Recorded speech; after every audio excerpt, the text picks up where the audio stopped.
Kapitel 161, der Markt. Nach mehreren schlaflosen Nächten tendiert Han Li allmählich Zweiten Option, sich selbst zu schützen, den Pfad der Unsterblichkeitskultivierung aufzugeben und alles zu riskieren, die Fundamentlegung erfolgreich zu erreichen. Schließlich wollte nicht ewig so leben, doch vorsichtig wie war, Unternahme vor seiner Entscheidung noch einen Ausflug zum Julipalast. Von dem gierigen alten Mann bestätigte erneut, dass es außerhalb des verbotenen Gebiets kein anderen Ort im himmlischen und irdischen Heilkrauten gab und dass die tragische Natur der Blutprüfung der Wahrheit entsprach. Dies ließ in Jed Hoffnung auf Glück aufgeben. Han Li begriff, dass es kein Zurück mehr gab, und beschloss schließlich, die Blutprüfung zu wagen. Entweder würde die Heilkraute finden, die Fundamentlegung zu erreichen, oder würde dort sterben. Nachdem dies Frage von Leben und Tod klar geworden war, begann Han Li, sich darauf vorzubereiten, 6 Monate später das verbotene Gebiet zu betreten. Wollte in dieser Kursen Zeit sein Stock steigen, seine Überlebenschancen zu erhöhen. One die Hilfe von Elixieren konnte unmöglich die 11. Stufe der immergrünen Technik erreichen. Seine Kraft zu steigen, beabsichtigte new Zaubersprüche und mächtige Talisman und Artefakte zu erwerben. Während die neuen Zaubersprüche perfekt, wird sein älterer Bruder sie gern beibringen. Doch seinem Talent konnte in nur einem halben Jahr lediglich 2 Zaubersprüche niedriger Stufe erlernen oder einen Zauberspruch mittlerer Stufe gerade so beherrschen, ein Zauberspruch höherer Stufe war nicht zu denken. Daher war der schnellste Weg, sein Stock zu erhöhen, über Talisman und Artefakte. Apropos Artefakte, Han Li besaß Hut tatsächlich einig. Am nützlichsten waren jedoch das kleine Schwert und die kleine Flag, die ihm Onkel geschenkt hat. Besaß nur 2 Gegenstand, die den beiden Männern in Gelb abgenommen hat, die ihn verfolgten, doch hat sie nie benutzt. Die einzigen Dinge, die verwenden konnte, waren das silberwandelnd Langschwert und die Kehlbase, die Feuerball spuckte. Das Schwert der flammenden Sonne und der Säbel des kalten Monds, die beim Eintritt in die Sekte erhalten hat, waren lediglich minderwertige Schwerter und magische Artefakte geringe Feuer und kalte Angriffskraft, im Grund nutzlos. Was Talisman betraf, war Han Li anfangs recht dürftig. Glücklicherweise hat ihm Onkel einig gegeben, doch neben der Quantität war auch die Qualität ein Problem. Besaß nur etwas mehr als sein Talisman mittlerer Stufe für Anfänger und 2 hohe Stufen, was in sehr beunruhigte. Außerdem hat Han Li den Talisman der kleinen Schwertzeichnung noch immer nicht vollständig verstanden. Dieses Ding, das der Mann im gelben Gewand, den getötet hat, als eine Art Talisman bezeichnet hat, muss ein Gegenstand einer sehr bedeutenden Geschichte sein. Die es sich die Besgut handelte, wagte es nicht, anderen davon zu erzählen. Heimlich behielt die Wort Talisman-Shots im Hinterkopf und wartet auf eine passende Gelegenheit, danach zu fragen. Für die Blutverbotene-Prüfung waren solche Gegenstand natürlich unerlässlich. Han Li plant daher, die Bergsekt zu verlassen und auf dem Markt im nahegelegenen Gebirge hochwertig magische Artefakte und Talisman zu erwerben. Wenn ein groß Mensch in Geistersteinen als Reserve konnte seinen Wunsch jedoch nicht erfüllen. Obwohl Han Li sich die Geisterstein jetzt leisten konnte, würden sie später im verbotenen Gebiet überlebenswichtig sein, weshalb sie nicht verschwenden wollte. Nach langem Überlegen beschloss einig kostbar, 1000 Jahr alt Krauter gegen Geisterstein einzutauschen. Eigentlich war die Herstellung des Schönheitselixiers ein gut Option gewesen, sein wird womöglich sogar noch höher gewesen. Doch die Krauter, die benötigt Mensch in Zutaten war enorm, und die Zeit reichte nicht sie selbst herzustellen. Daher blieb ihm nichts anderes übrig, als die Heilkrauter direkt einzutauschen. Die Han Li jedoch nicht wollte, dass die anderen Sektenmitglieder davon erführen, beschloss heimlich, nur in Außenstehen zu verkaufen und jeglichen Handel Sektenmitgliedern zu verweigern, kein unnötige Aufmerksamkeit zu erregen. Daher entwickelte Han Li einen Plan und begann zu handeln. Zunächst wollte Fungs Sammlung von Zaubersprüchen mittlerer Stufe die praktischste Verbergungstechnik. Diese Hilfsauber mittlerer Stufe kontert die Technik des himmlischen Orges vollständig. Einmal gewirkt, verhindert dass der Gegner in MIT Blossom org sehen kann, und ermöglicht die Verbergung der eigenen spirituellen Energie, wodurch Unsichtbarkeit entsteht. Natürlich ist diese sauber gegen kultivierend der Stufe Grundlagenbildung wirkungslos, aber gegen kultivierend der Stufe Chiva Vernährung ein praktische Taktik als die Verbergungstechnik. Han Lees Entscheidung, keine offensiven oder defensiven sauber einzusetzen, basiert jedoch auf seiner eigenen Kampferfahrung. Sein vorherigen Kämpfer gegen kultivierend hatten gesagt, dass dies im Kampf selten die Gelegenheit haben, sauber mittlerer Stufe offiziell zu wirken. Niedrigstufig sauber, zusammen MIT-Artefakten und Talismanen MIT kürzester Workzeit, sind die schnellsten Mittel sehr offensiv oder defensiv. Daher bevorzugt im Kampf sauber mittlerer Stufe. Für Techniken mittlerer Stufe sind Talisman am praktischsten. Natürlich sieht die Sache anders aus, wenn man Gefahren hat, die einem beim Sauben sieht sparen. Nachdem han Lee die Techniken und Beschworungen von Wufeng verstanden hat, beginne eifrig zu üben.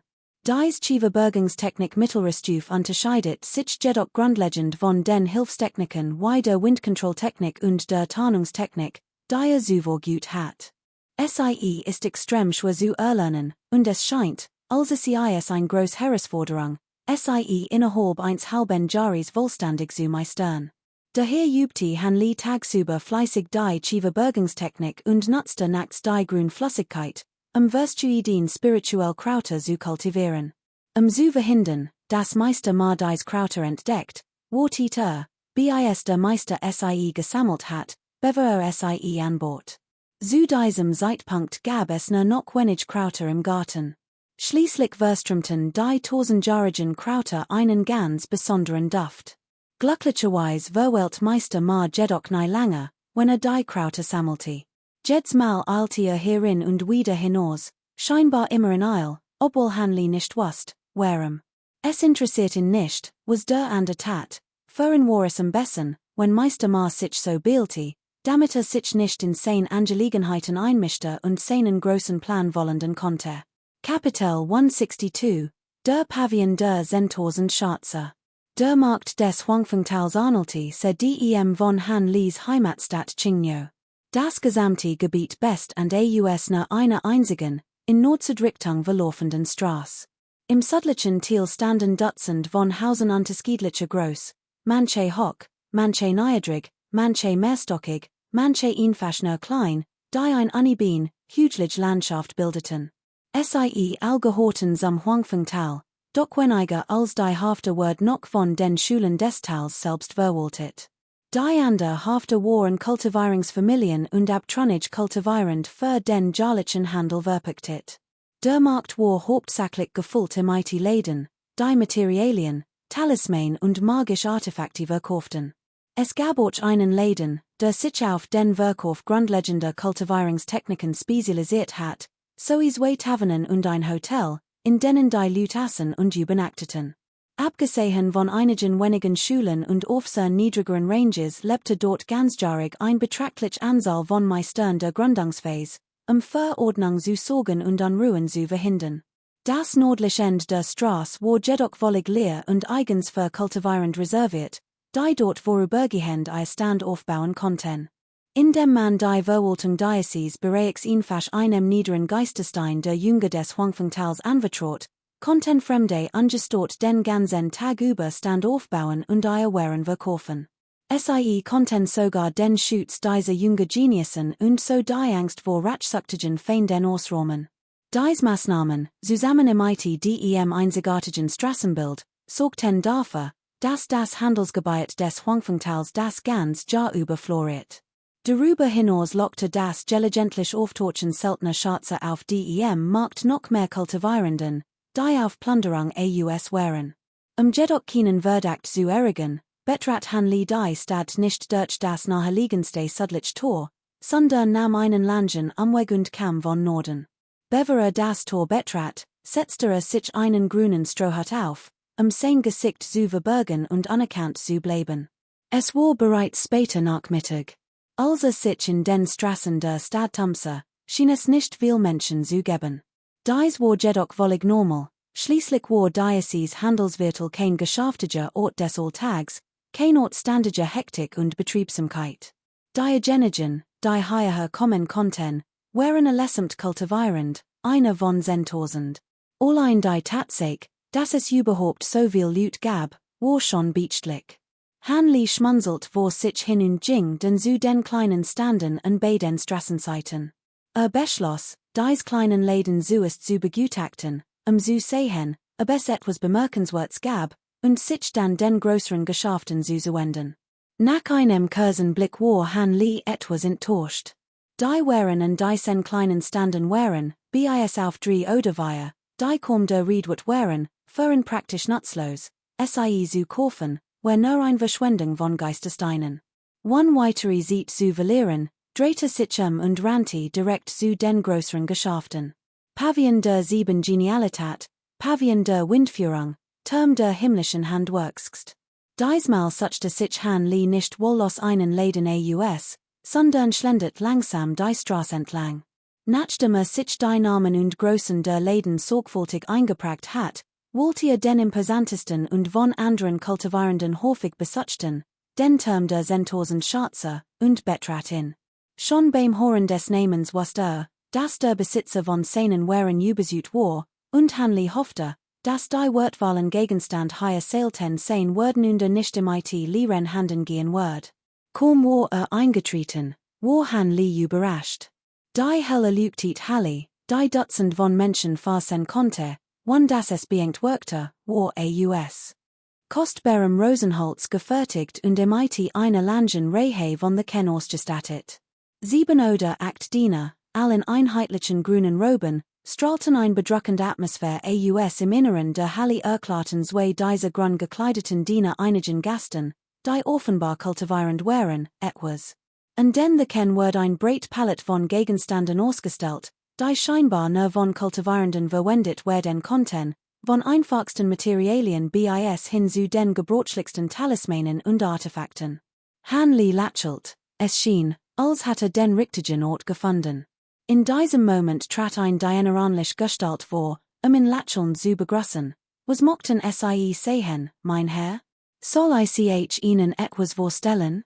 Als, was ich Ihnen anbiet, wird meinen Gasten sicherlich gefallen, nur so, gehen Sie zufrieden erwidert Hanli, ich möchte einige magische Artefakte und Talisman sehen, aber nur die besten. Bringen Sie mir bloß kein minderwertigen Stück, sagt Hanli beiläufig, rückte seinen Strohhut zurecht und sagt, ich möchte mir einige magische Artefakte und Talisman ansehen, aber ich brauche nur die besten. Bringen Sie mir bloß kein minderwertigen Sack hen, der Diener im grünen Gewand war kurz überrascht, doch nachdem Hanlis Verhalten genau gemustert und sich vergewissert hat, dass es ernst meinte, wird sein Lächeln noch breiter.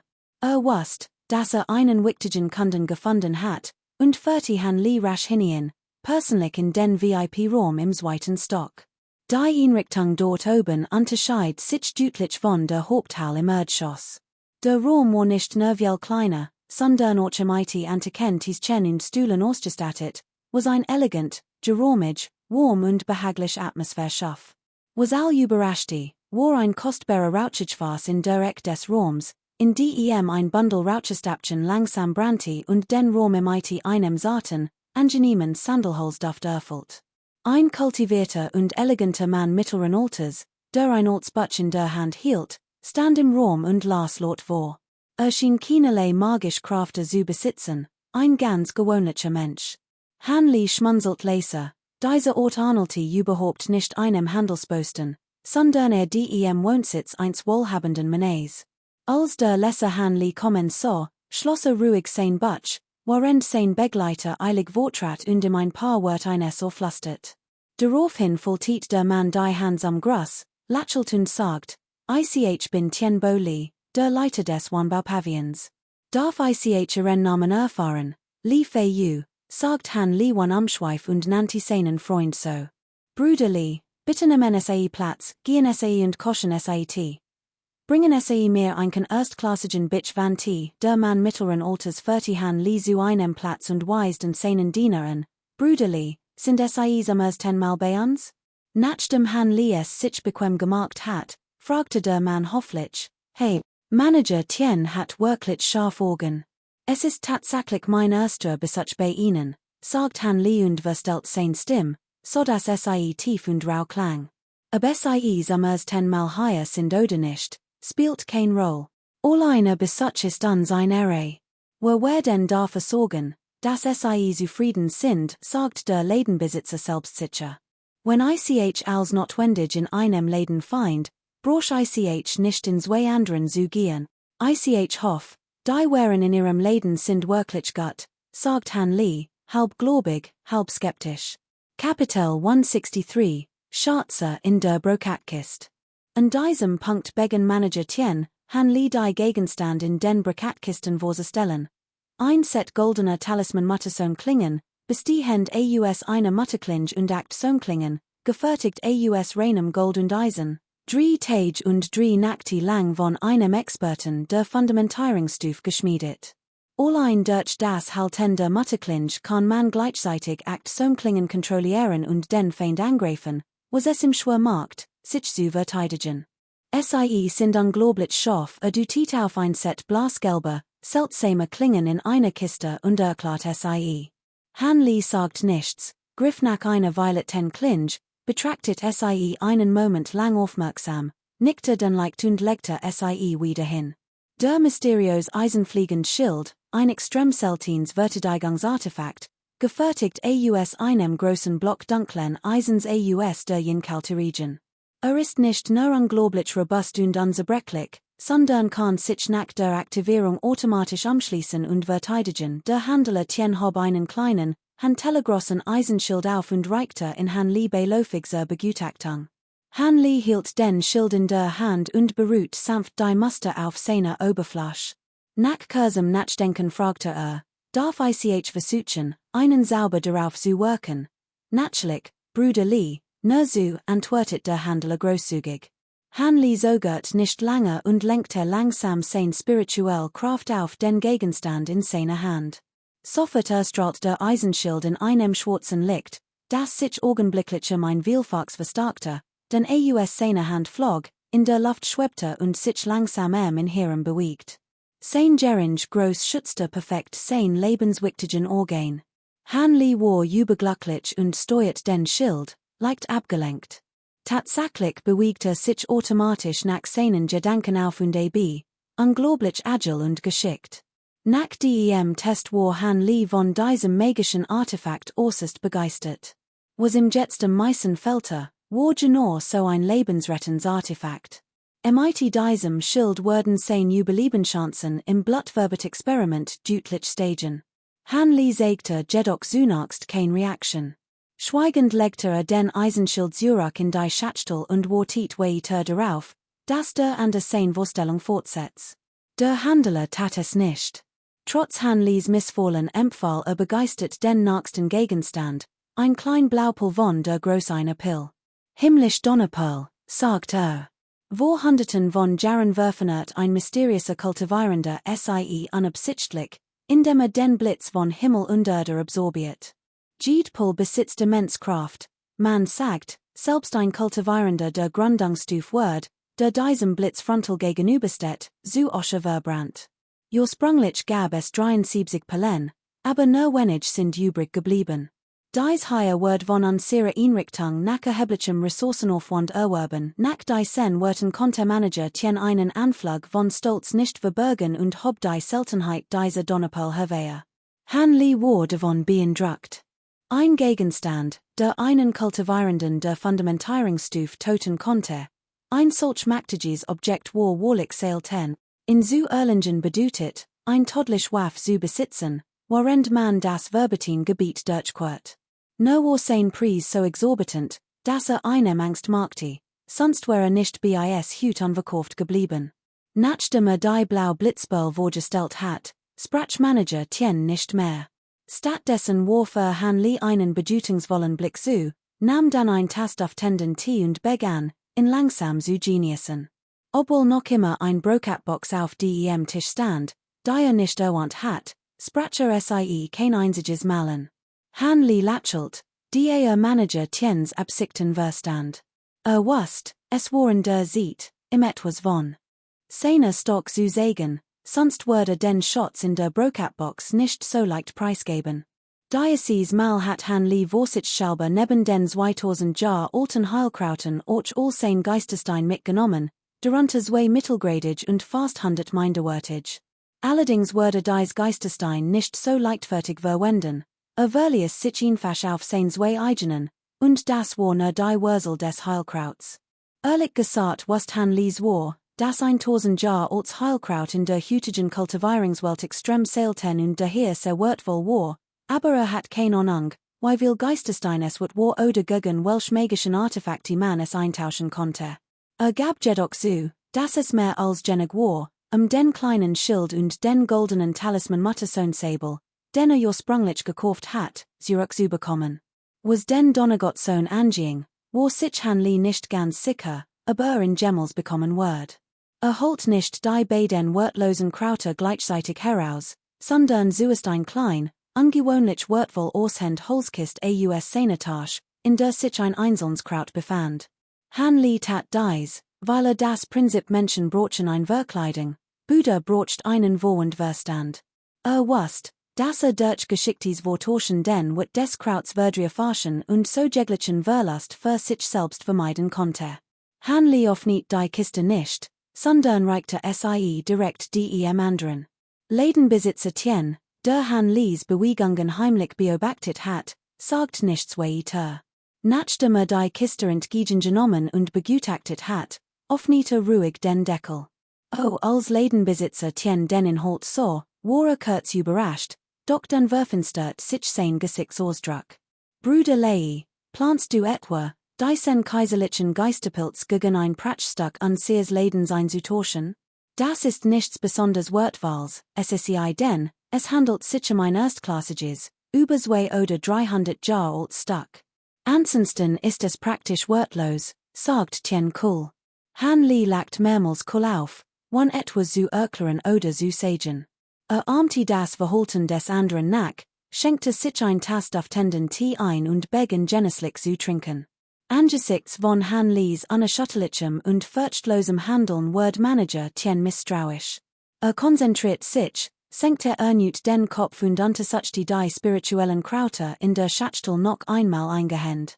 Schluck, rief Manager Tien, schluckt schwer und sprang aufgeregt von seinem Stuhl auf. Trug die Schachtel sogar zum hellsten Platz im Raum, untersuchte sie, Kapitel 164, das Geheimnis des Schatzes.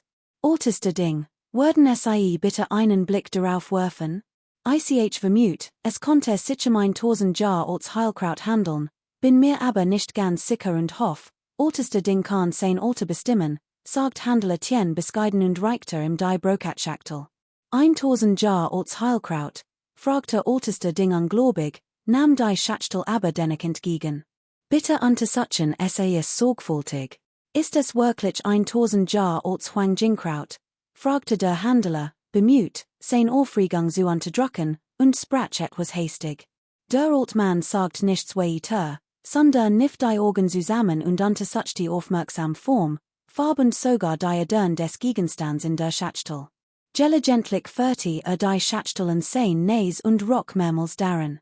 Diocese Kraut war von Han Lee selbst angebaut worden, daher hatte natürlich sein eigen Meinung darüber, ob es sich 1000 Jahre als Heilkraut handelte oder nicht. Die Schalb sasse von Anfang bis Ende mighty unbewegter min abseits und schien die Handlungen des alten Mannes gar nicht wahrzunehmen. In beunruhigter lediglich, wie mighty dem Wanbaupavian verhandeln sollte. Manager Tien hingegen war das genaue Gegenteil von Han Lee. Beobachtet die Bewegung des alten Mannes aufmerksam, wann mighty der Wimper zu sucken, und wollig die Ruhe und Gelassenheit, die bei der ersten Begegnung mighty Han Lee in den Tag gelegt hat. Sein Gesicht spiegelt nun Erwartung wider, ein Mischung aus Nervosität und Angst vor Guen und Verlust. Schließlich stellte der Altding die Schachtel vorsichtig auf den Tisch, strich sich den Bart, schloss kurz die Augen zum Nachdenken, öffnete sie den wieder und sprach mighty ruhiger, selbstsicherer Stimme. Herzlichen Glückwunsch, Manager Tien. Das ist tatsächlich 1000 Jahre als Huangjingkraut, kein Fälschung, und es wird erst kürzlich geerntet. Die Heilkraft Diocese erstklassigen, Tausend Jahr alten Krauts ist ungebrochen. Das kann ich Ihnen garantieren, Manager Tiens Gesicht strahlte vor Freud, also das Hort. Geleitet den alten Mann respektvoll die Treppe hinunter, nahm den freudig die Schachtel mit dem Kraut entgegen und betrachtet sie eingehend. Manager Tien, sie. Sollten wir nicht gerade die Transaction besprechen, fragte Herrn Lee. Bemerkt, dass sein Gegenüber anscheinend vergessen hat, dass der Besitzer des Heilkrauts noch in der Nähe saß, und erinnert ihn daran. Oh. Ich war wirklich zerstreut. Ich hoffe, Brüder lieber seid mir, nach einem Moment des bestürzten Schweigens fiel Manager Tien ein, dass Diocese Heilkraut noch nicht dem Weinbaupavion gehört, und sein Gesicht rotiert sich leicht. Haha, kein Sorg. Why gedenken sie denn die Transaction abzuwickeln? Die Manager Tien Diocese Kraut so schätzt, bin ich sicher, sie werden mich nicht enttäuschen, kichert Hanley Laser, sein Tonfall leicht fordernd. In diesem Moment hat Manager Tiens Gesichtsausdruck wieder seinen normalen Ausdruck angenommen. Legte den Gegenstand zurück auf den Tisch und sagt, Bruder Lee, du hast es geschafft, 1000 Jahr alt spirituelles Kraut zu finden. Das beweist, dass du kein gewöhnlicher Kultivierender bist. Ich wird dich nicht lange mit an lauteren Geschäftsmethoden übervorteilen, sondern dir einen fairen Preis anbieten, erhielt Kurzen und Food in mit auf richtige Stimme fort. Du kannst Diocese spirituell Kraut gegen einen der beiden Schatze in der Brokatbox eintauschen, die ich dir gesagt heb, oder gegen den letzten Gegenstand in der Box. Solltest du immer noch nicht zufrieden sein, können wir dir auch Geisterstein anbieten, das Kraut zu kaufen. Bruder Lee, was meinst du? Hanley spürte die Aufrichtigkeit in den Worten seines Gegenübers. Nach kurzem Überlegen verstand dass der Preis angemessen und fair in erschwinglich war. Die unausgesprochene Botschaft war bereits zu 7 oder 8 Teilen erfüllt. Doch zuerst wollte noch sehen, was sich in der letzten Brokatbox befand. Doch bever Hanley etwas sagen konnte, trat Manager Tien vor, öffnet den Deckel der letzten Brokatschachtel, schob Hanley vor die Nase und lächelt. In dieser Schachtel befindet sich der Schatz, der unser Gebot beschützt. Es liegt jedoch in ihnen, in zu erkennen, Hanleys Neugier war geweckt, und blickte in die Schachtel. War sofort verbluft. In der Brokatschachtel lag ein einzelner Talisman mit einem langen, geschwungenen goldenen Muster, das in goldenem Licht schimmert und sehr lebendig wirkte. Als Hanley ihn so deutlich sah, schossen ihm die Gedanken durch den Kopf, und dachte sofort an seinen eigenen Talisman mit dem kleinen grauen Schwert darauf. Konnte es dasselbe sein? Ein Talismanschatz? Fragte Hanley sogend und holt tief Luft. Manager Tiens Gesichtsausdruck variiert einen Anflug von Überraschung, gefolgt von Erstaunen, als sagt, ich hat nie gedacht, dass Bruder Lee diesen Gegenstand erkennen wird. Logisch betrachtet dürften nur sehr wenig Kultivierend von diesem Schatz wissen. Den Wissen ist wirklich tiefgründig, ich bewundere dich, Hanley lächelt daraufhin schief, schüttelte den Kopf und seufzt, du überschätzt mich ich habe von diesem Talisman gehört, und mein Verständnis davon ist wirklich begrenzt. Die Manager Tien aber erwähnt hat, müsse etwas über Talisman wissen. Ich hoffe, du kannst mich aufklären, Hanleys Wort wären vollkommen aufrichtig, wollte dies Gelegenheit wirklich nutzen, die Sache und Wirkung des Talismans vollständig zu verstehen und sein Verwirrung zu beseitigen. Manager Tien blickte Hanley etwas überrascht an. Fand, dass dies Angelegenheit nicht geheim bleiben musst, wusst aber nur wenig darüber. Die wusst, dass es sich nicht lohnte, den wichtigen Clinton zu verraten, willigte sofort ein und enthüllt als, was mit dem Talismanschatz zu tun hat. Der Talismanschatz hat in der Tat ein bedeutend Gesicht. Es handelte sich einen besonderen Gegenstand, der nur von Kultivierenden der Konfirmationsstufe hergestellt werden konnte. Es war ein magisches Artefakt, das von hochrangigen Kultivierenden erschaffen wurde und einen Teil der Kraft des Artefakts in einem speziell angefertigten Talisman einschloss. Der Dutch Content an der Kultivierend vorübergehend einen solchen Talisman mit der Kraft des Artefakts verwenden. Dies Verlium die Eigenschaften eins Talismans und eins Artefakts zugleich und bracht ihm unter den Kultivierenden den Ruf eins pseudomagischen Artefakts ein, das hoch geschätzt und begehrt wird. Dies Art von pseudomagischem Artefakt war äußerst einzigartig.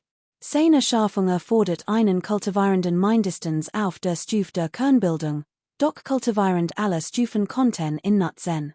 Selbst wenn ein Kultivierender mit 3 oder 4 Kultivierungsstufen, wie der Goldin liegt unsterblich, von Han Li getötet wird, konnte immer noch einen Talisman verwenden, der sein Gestalt nachkommt. Kultivierend, die Stufe der Fundamentlegung noch nicht erreicht haben magischen Fähigkeiten jedoch noch nicht vollständig konzentriert, und die Verwendung eines Talismans kann nur ein bis Zentel seiner Kraft freisetzen. Wirklichen magischen Artefakten der höchsten Stufe scheint nicht viel mächtiger zu sein. Kultivierend, die Stufe der Fundamentlegung erreicht haben, können jedoch Methoden der Geistesverfeinierung anwenden und die Wohlkraft des Talismans uneingeschränkt entfesseln. Auch wenn dies Kraft nicht so weltbewegend ist wie die eins waren magischen Artefakts, reicht sie dennoch aus, all anderen magischen Artefakte zu verraten. Daher hofft jeder Kultivierend nach der Fundamentierungsphase, einen Talismanschatz zu besitzen, der ihm im Kampf einen entscheidenden Vorteil verschafft und über andere triumphieren lässt. Obwohl die Markt 1 Talismanschatzes erstaunlich ist, erfordert sein Nutzung den Verbrauch der darin enthaltenen magischen Energie. Ist dies Energie fast vollständig aufgebraucht? Kapitel 165 Begegnung in der Nacht. Nachdem Han Li Manager Tiens Wort gehört hat, verstand endlich etwas von dem Talisman und musste in der Brokatbox erneut begutachten. Die sen goldenen Lichtalismen haben war teuer von einer kleinen Familie erworben. Ist brandnew, unbenutzt und kann problemlos gegen Bruder Lees 1000 Jahr als spirituelles Kraut eingetauscht werden, sagt Manager Tien schließlich mit gespielter Benachteiligung. Han Li musste innerlich schmunzeln. Glaubte den unfreundlichen Worten seins Gegenübers kein Wort. Höchstens ging es gegenseitigen Bedarf. In seinen Augen war sein spirituelles Kraut definitiv mehr wat als dieser Talisman. Also, Bruder Lee, bist du bereit, in gegen etwas Gleichwertiges einzutauschen? Fragte Manager Tien schließlich lächelnd. Han Li zögert einen Moment, sein Gedanken waren etwas unschlüssig. Ursprünglich hatte vorgehabt, noch einig Läden zu besuchen, nach besseren magischen Artefakten zu suchen. Doch die Gegenstand waren tatsächlich segertund entsprechen ganz seinem Geschmack, sodass einige übersah. Innerlich aber war ungemein begierig darauf, sie zu erwerben. Besonders der Goldin Lichtalisman, der ihm in Zukunft noch von großem Nutzen sein wird, musste unbedingt haben. Mir gefallen all dies Gegenstand sehr, und ich beabsichtig, sie zu kaufen, dacht Han Li nach kurzem Überlegen. Fand, dass es kein schlechte Idee sein konnte, Gegenstand ausdem Pavillon der 10.000 Schatze zu kaufen, zumindest wird es die Aufmerksamkeit, die im zuteil wird, verringen und den Einfluss des 1000 Jahr alten spirituellen Krauts auf den Pavillon der 10.000 Schatze beschränken. Du willst sie all? Bruder Lee, magst du sie? Fragte der Ladenbesitzer mit finsterem Blick. Hielt Han Li für arrogant und glaubte, Traum davon, das 1000 Jahr alt spirituell Kraut gegen all Schatze in der Brokatkiste einzutauschen. Als Han Li dies so, lächelte leicht, wann ein Erklärung abzugeben. Stattdessen holte ein identisch Schachtel aus seinem Beutel und stellte sie auf den Tisch. Tosch dies 2000 Jahr alten spirituellen Krauter gegen all Schatze in ihrer Brokatkiste, sagt Han Li langsam. Sein min veriet, dass von seinem Angebot überzeugt war. Der Handler war gleichermaßen erfreut und besorgt. Wann Han Lies Bedingungen abzuwarten, untersuchte hastig das new erschienen spirituell Kraut. Nachdem sich vergewissert hat, dass es sich tatsächlich um ein 1000 Jahr altes Kraut handelte, wie das erste, musterte Han Li mit einem anderen, ernsteren Gesichtsausdruck. Gemmend, der mit einer Handbewegung selten spirituell Krauter hervorsorben konnte, verdientes wie Fellows den Respekt des Pavillons der 10.000 Schatze. Die Han Li einen Strohhut trug, konnte der Handler Tien seinen Gesichtsausdruck nicht genau erkennen, was den Eindruck, dass der an der geheimnisvoll war, nur noch verstärkte. Nach Kursum Zogen int Scheider sich, Gut, da Bruder Lies gesagt hat, kann ich einlenken. Aber ich hat ein klein bitter, mein Herr. Salty Bruder Lee in Zukunft weitere spirituell Krauter anbieten, Word ich mich freuen, wenn sie Orchen an Siren Pavien denken werden. Ich Word ihnen einen Preis anbieten, der sie absolut zufriedenstellen Word. Han Lee lackt trocken, nickte leicht und sagt nichts mehr.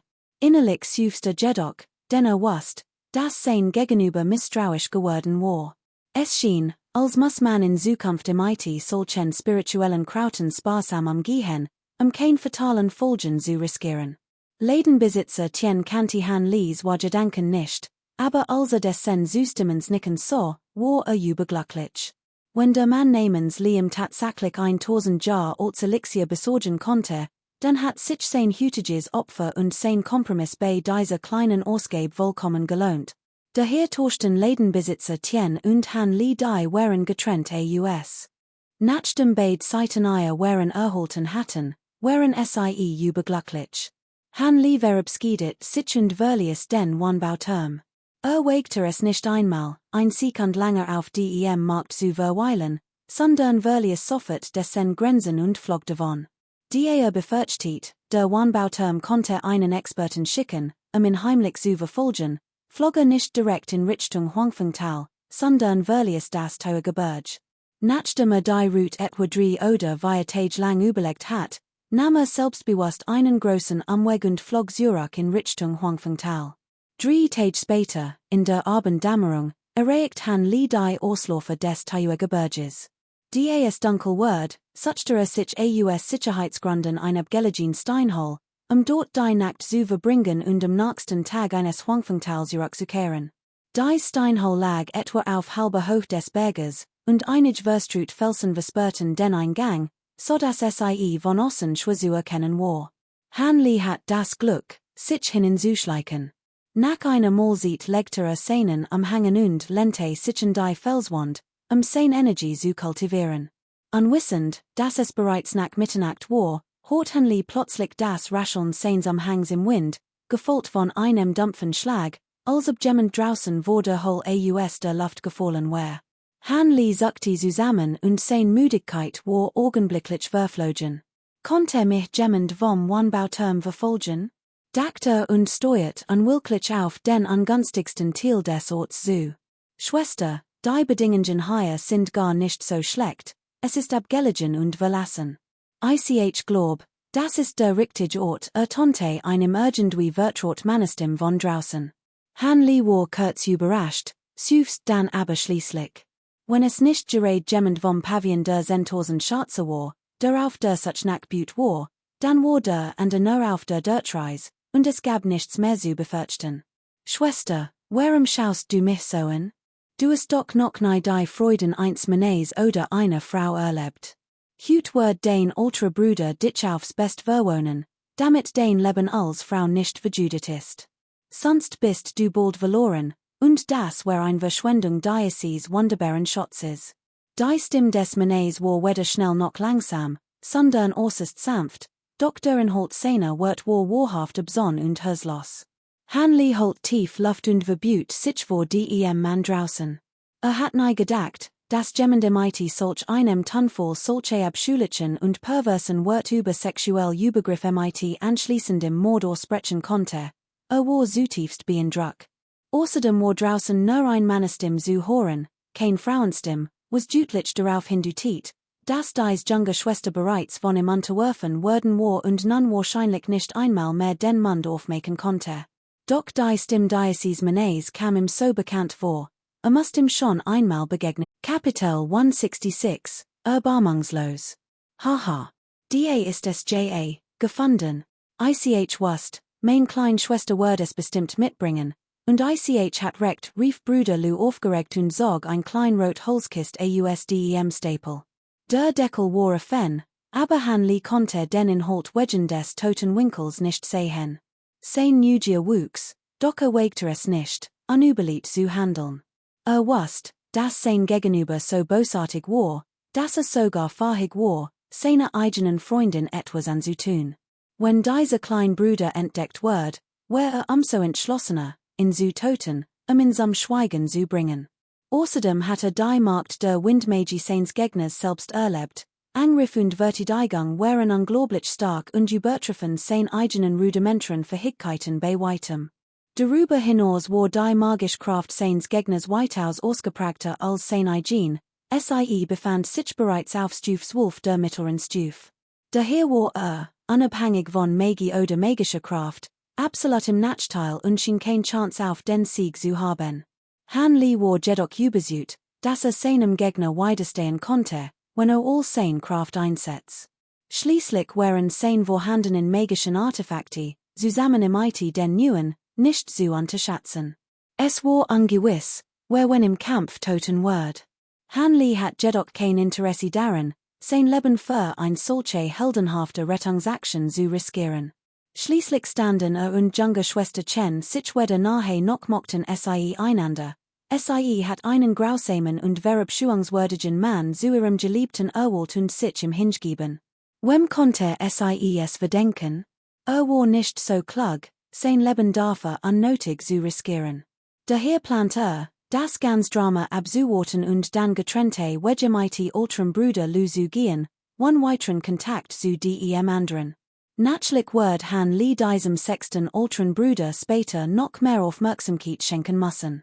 Schließlich hat noch niemanden so rücksichtslos und bösartig erlebt, und war von dessen Herzlosigkeit völlig überwältigt. Han Li dacht daran und wandte leise die Tarntechniken, die erst kürzlich gelernt hat. Fürchtet, sein Gegenüber konnte ihn unbemerkt bemerken und einen Kampf auf Leben und Tod unausweichlich machen. In diesem Moment hat sechster Seniorbruder die Holzkiste in sein Tasche gesteckt, kichert ein paar Mal Lasten und trat wieder nahe an junge Schwester Chen heran.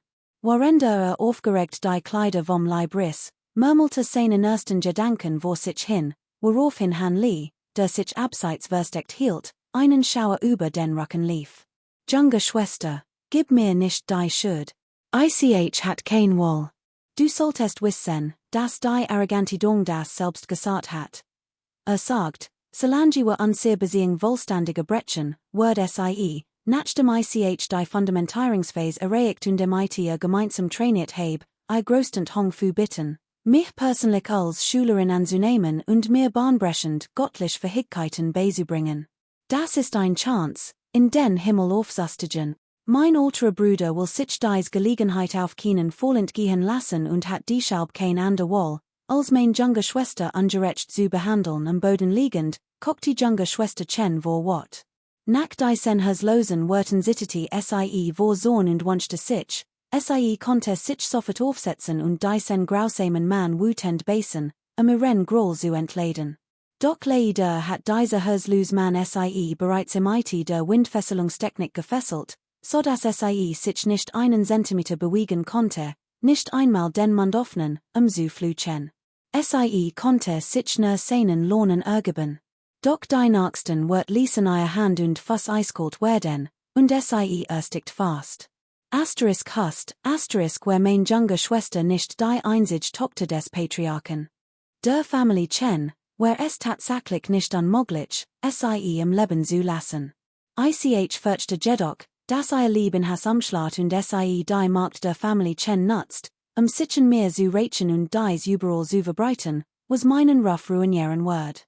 Und ich habe gehört, dass Großonkel Hong Fu untrue und illoyal Männer am meisten hasst. Daher sollte mein junge Schwester mein Willen und meins Ruffs Willen von dieser Welt verschwinden. Sicherlich wird mich niemand verdächtigen, schließlich haben wir uns doch so sehr geliebt, tochter Bruder Lu vor, doch sein Hand hielten nicht in. Im Menü waren Schwester Chens Kleider verschwunden, und sie stand wollig nackt da. Beim Anblick dieser Schönheit vor im glanzten Bruder Lus Augen vor begehrt, und sein Finger glitten langsam über ihr glatt, geschmeidig Haut, wobei ein sensatiges Vergnügen variiert. Fuhr fort, aber was mich wirklich fasziniert, ist, dass Schwester Chen und ich unerwarteterweise ähnlich sind, wir haben beide noch unbenutzt Fundamentierungsbillen. Du planst also, sie nach Abschluss deiner Fundamentierungsphase zu verwenden. Schließlich erhält dies die Chancen auf ein erfolgreiche Fundamentierung, murmelt ein TSK vor sich hin. Wenn Schwester Chens Körper jedoch rein ist, muss es mir geben, und ich konnte es nicht übers Herz bringen, dies Fundamentierungsspiel vorzuent halten, ich war anfangs etwas besorgt, denn die Einnahme einer einzigen Pilze Fundamentbildung war sehr ungewiss. Ich hat Angst, dass die Fundamentbildung fehlschlagen wird. Schließlich ist das Scheitern der Fundamentbildung selbst bei einer vorgetäuschten spirituellen Wurzel keine Seltenheit. Aber heute, im diese Pil von Schwester Lou, ist die Fundamentlegung absolut kein Problem mehr. Im die Sen wurden Zog Brüder Lou sein Hand Zurück, holt ein Holzkist und ein Weiteri, die kurz zuvor hingestellt hat, sowie ein blau Porzellanflasch hervor und blickte sich im einem selbstgefälligen Grinsen Han Lee, der als hinter den Felsen mitgehört hat, spürte, wie sein Herz höher schlug. Das Auftorchen der Fundamentliegungsbillen, und dann auch noch zwei auf einmal, war ihn fast so verlockend. Schließlich wollte im blutfarbenen Turnier teilnehmen. War das nicht die Prüfung für die Fundamentliegungsspiel? Wenn die Fundamentliegungsspiel one Diocese Risiko erhalten konnte, wurde es auf jeden Fall versuchen. Im die Sen Gedanken konzentriert sich Han Lee darauf, die Bewegung von Brüder Lou genau zu beobachten. Sollte der Gegner auch nur die geringste Schwach zeigen, würde one Augen zuschlagen, in Ostschulten und die beiden Fundamentliegungsbillen an sich reißen. In diesem Moment zeigte Schwester Chen ungewöhnlich Symptom. Giftiger Gesichtsausdruck war allmählich verschwunden und einem berauschten Blick gewichen. Ihr nackte Haut hat einen rosigen Simmer angenommen, und ihr duftenden Lippen zitterten leicht, wann jedoch ein Geräusch von sich zu geben. Hihi. Es scheint, als würde die Pil der Freudenvereinigung wirken. Die sich junge Schwester Chen nun äußerst unwohl fühlt, würde ich, ihr groß gut zu erwidern, ein wenig Mühe auf mich nehmen und es die Frage nach Leben und Tod einmal selbst erfahren lassen. Das kann man als Zeichen an sehr einstigen Freundschaft betrachten.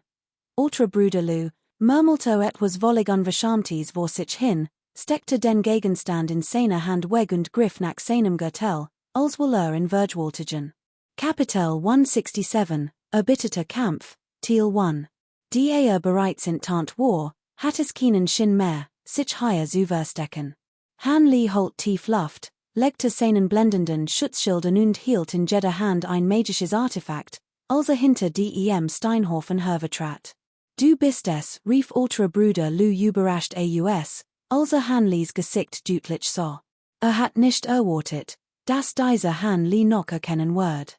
Han Lees Stimmung sank angesichts des überraschten Ausrufs etwas. War diesem Ultran Brüder Lou in jenem Tag auf dem kleinen Hügel während eines chaotischen Kampfes begegnet, doch Monet waren vergangen, und erkannte ihn immer noch auf den ersten Blick. Das zeigte, dass dies Person nicht nur ein erstaunliches Gedächtnis besaß und nichts Verges, was sie zuvor gesehen hat, sondern auch einen akribischen und gerissenen Verstand hat. Angesichts der Umstand waren dies jedoch kein guten Nachrichten für Han Lee okay. Tatsächlich hatte das Gefühl, dass dieser Alter Bruder Lou vor ihm in gewisser Weise im Selbst ähnelte, ebenfalls ein Meister der Intrigen und des skrupellosen Handelns.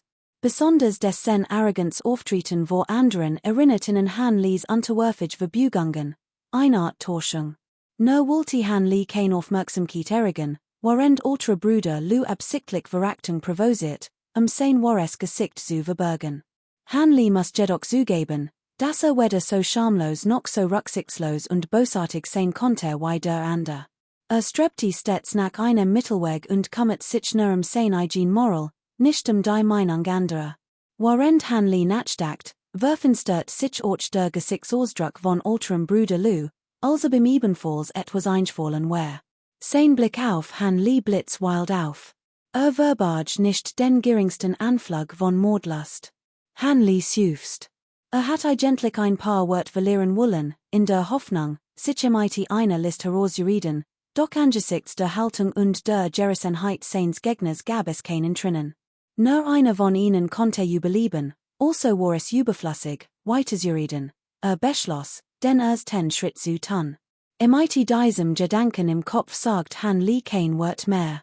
Sein link Hand hob einen fein gebeiteten Stahlring, der ein seltsames Geräusch von sich gab, als direkt auf Ultra Brüder Lou zuschoss.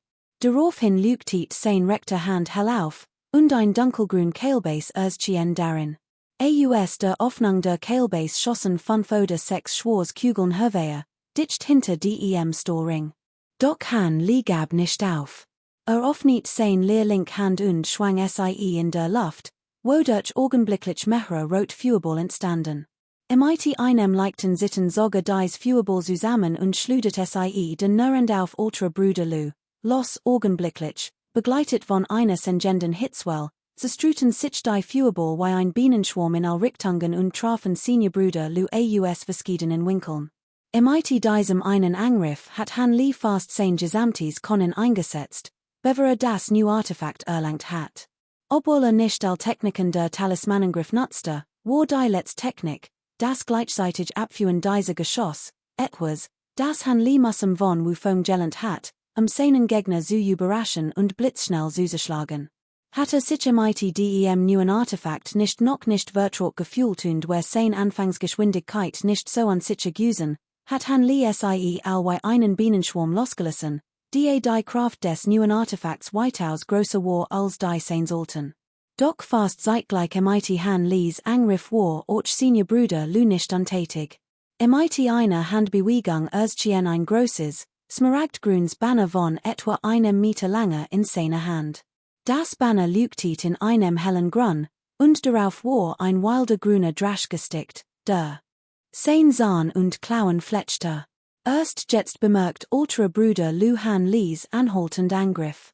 Überrascht und frustriert zugleich, wusste dass sein mächtigstes Artefakt, das Gründrachenbanner, enthüllt hat, wie Han Li sofort zu zerschlagen, in zu Toten und zum Schweigen zu bringen. Doch hat nie damit gerechnet, dass Han Li, nachdem erschienen war, kein Wort sagen und in mit solcher Wildheit und Rücksichtslosigkeit angreifen wird, scheinbar fest entschlossen, in zu Toten. Verzweifelt zögert ultra Bruderlü nicht und startet einen weiteren Angriff. Wechselt das Gründrachenbanner in sein rechter Hand, während sein link Hand weiterhin zersiegt sägte. Nein, zog einen goldenen Talisman aus seinem Beutel.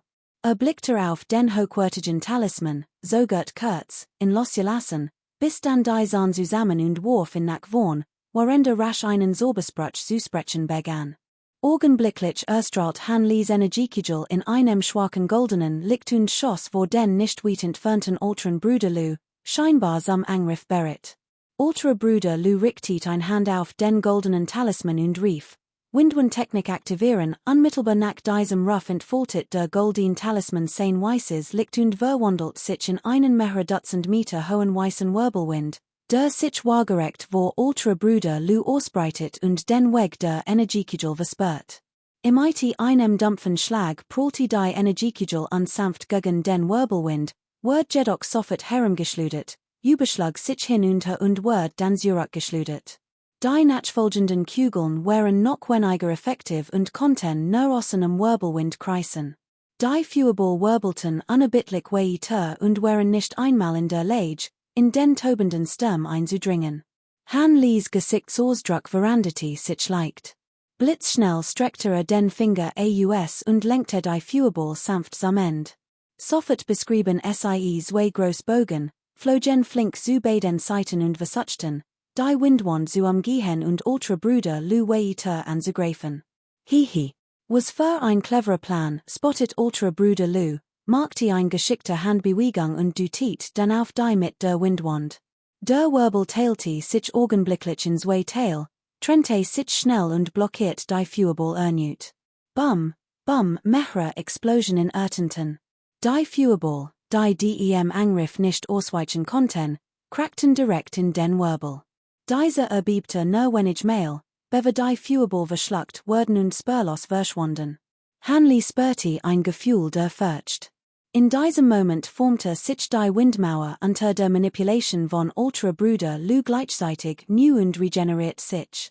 So kümmerlich Fähigkeiten, und du wagst es, damit anzugeben. Jüngerer Bruder, obwohl ich weder deinen Namen noch den Herkunft kenn, wirst du heut Nacht ganz sicher sterben, lacht ultra Bruderlü wahnsinnig. Dann faltete die Hand, schwang erneut das Gründrachenbanner und begann, es mit voller Wucht zu schwingen. Kapitel 168, Erbitterter Kampf, Teil 2. Nach dem Han Li all sein aufgeben erledigt hat, fühlte sich endlich erleichtert. Zog das klein grey Talismanschwert Herveer, setzte sich im Schneidersitz hin und begann einen sauber zu worken, den Talisman zu aktivieren und den Feind in kürzester Zeit anzugreifen. Genau in diesem Moment hat ultra Bruder Lu auf der anderen Seite endlich genug spirituelle Energie auf dem grünen Drachenbanner gesammelt und einen gewaltigen Angriff gestartet. Hört auf, das Banner zu schwenken, und richtet dessen Spitze plötzlich auf Han Li. Augenblicklich schossen Dutzend sichelformig, grün, klingenartig wind ausdem Banner Herveer und sichten auf Han Li zu. Die Geschwindigkeit dieser Wind war unbeschreiblich. Noch vor wenigen Augenblicken waren sie auf ultra Bruder Lu's Seat gewesen, doch im Menü hatten sie Han Li erreicht. Wie von Windmagi zu erwarten, war ihre Angriffsgeschwindigkeit mehr als halb so hoch wie die andere Attributmagie. Hat Han Li sein Verteidigung nicht vorbereitet, so fürchtet von der Klinge in Zen Stux erteilt werden, auch nur ein Sekund reagieren zu können.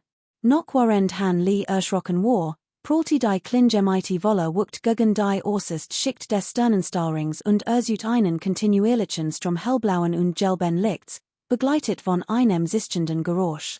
Als das Licht erloschen war die zuvor unglaublich glatt Oberfläche des Stahlrings von Dutzenden tiefer, fusslange Rillen durchzogen, und das gesamte magische Artefakt war deutlich verformt. Glücklicherweise bewegt sich das Artefakt während des Angriffs kontinuierlich, so dass die Klingen nicht immer dieselbe Stelle trafen, andernfalls hat es die Barrier längst durchbrochen. Dieses Ergebnis überraschte sowohl Han Li als auch seinen älteren Bruder Lu. Han Li war der Ansicht, dass das Artefakt zwar nicht prima der Verteidigung diente, aber dennoch ein erstklassiges magisches Artefakt war und sein Material daher unbestreitbar überlegen sein muss. Hat jedoch nicht erwartet, dass bereits wenig gewöhnlich Klingen es durchtrennen und beinahe vollständig zerstören konnten. Dies beunruhigte ihn zutiefst, war sich nicht sicher, aber dem nächsten Angriff seines Gegners standhalten konnte. Ultra Bruder Lu war noch überraschter. Dieses magische Artefakt der höchsten Stufe, die Klinge des Winds, war für ihren ruhmreichen Ruf bekannt.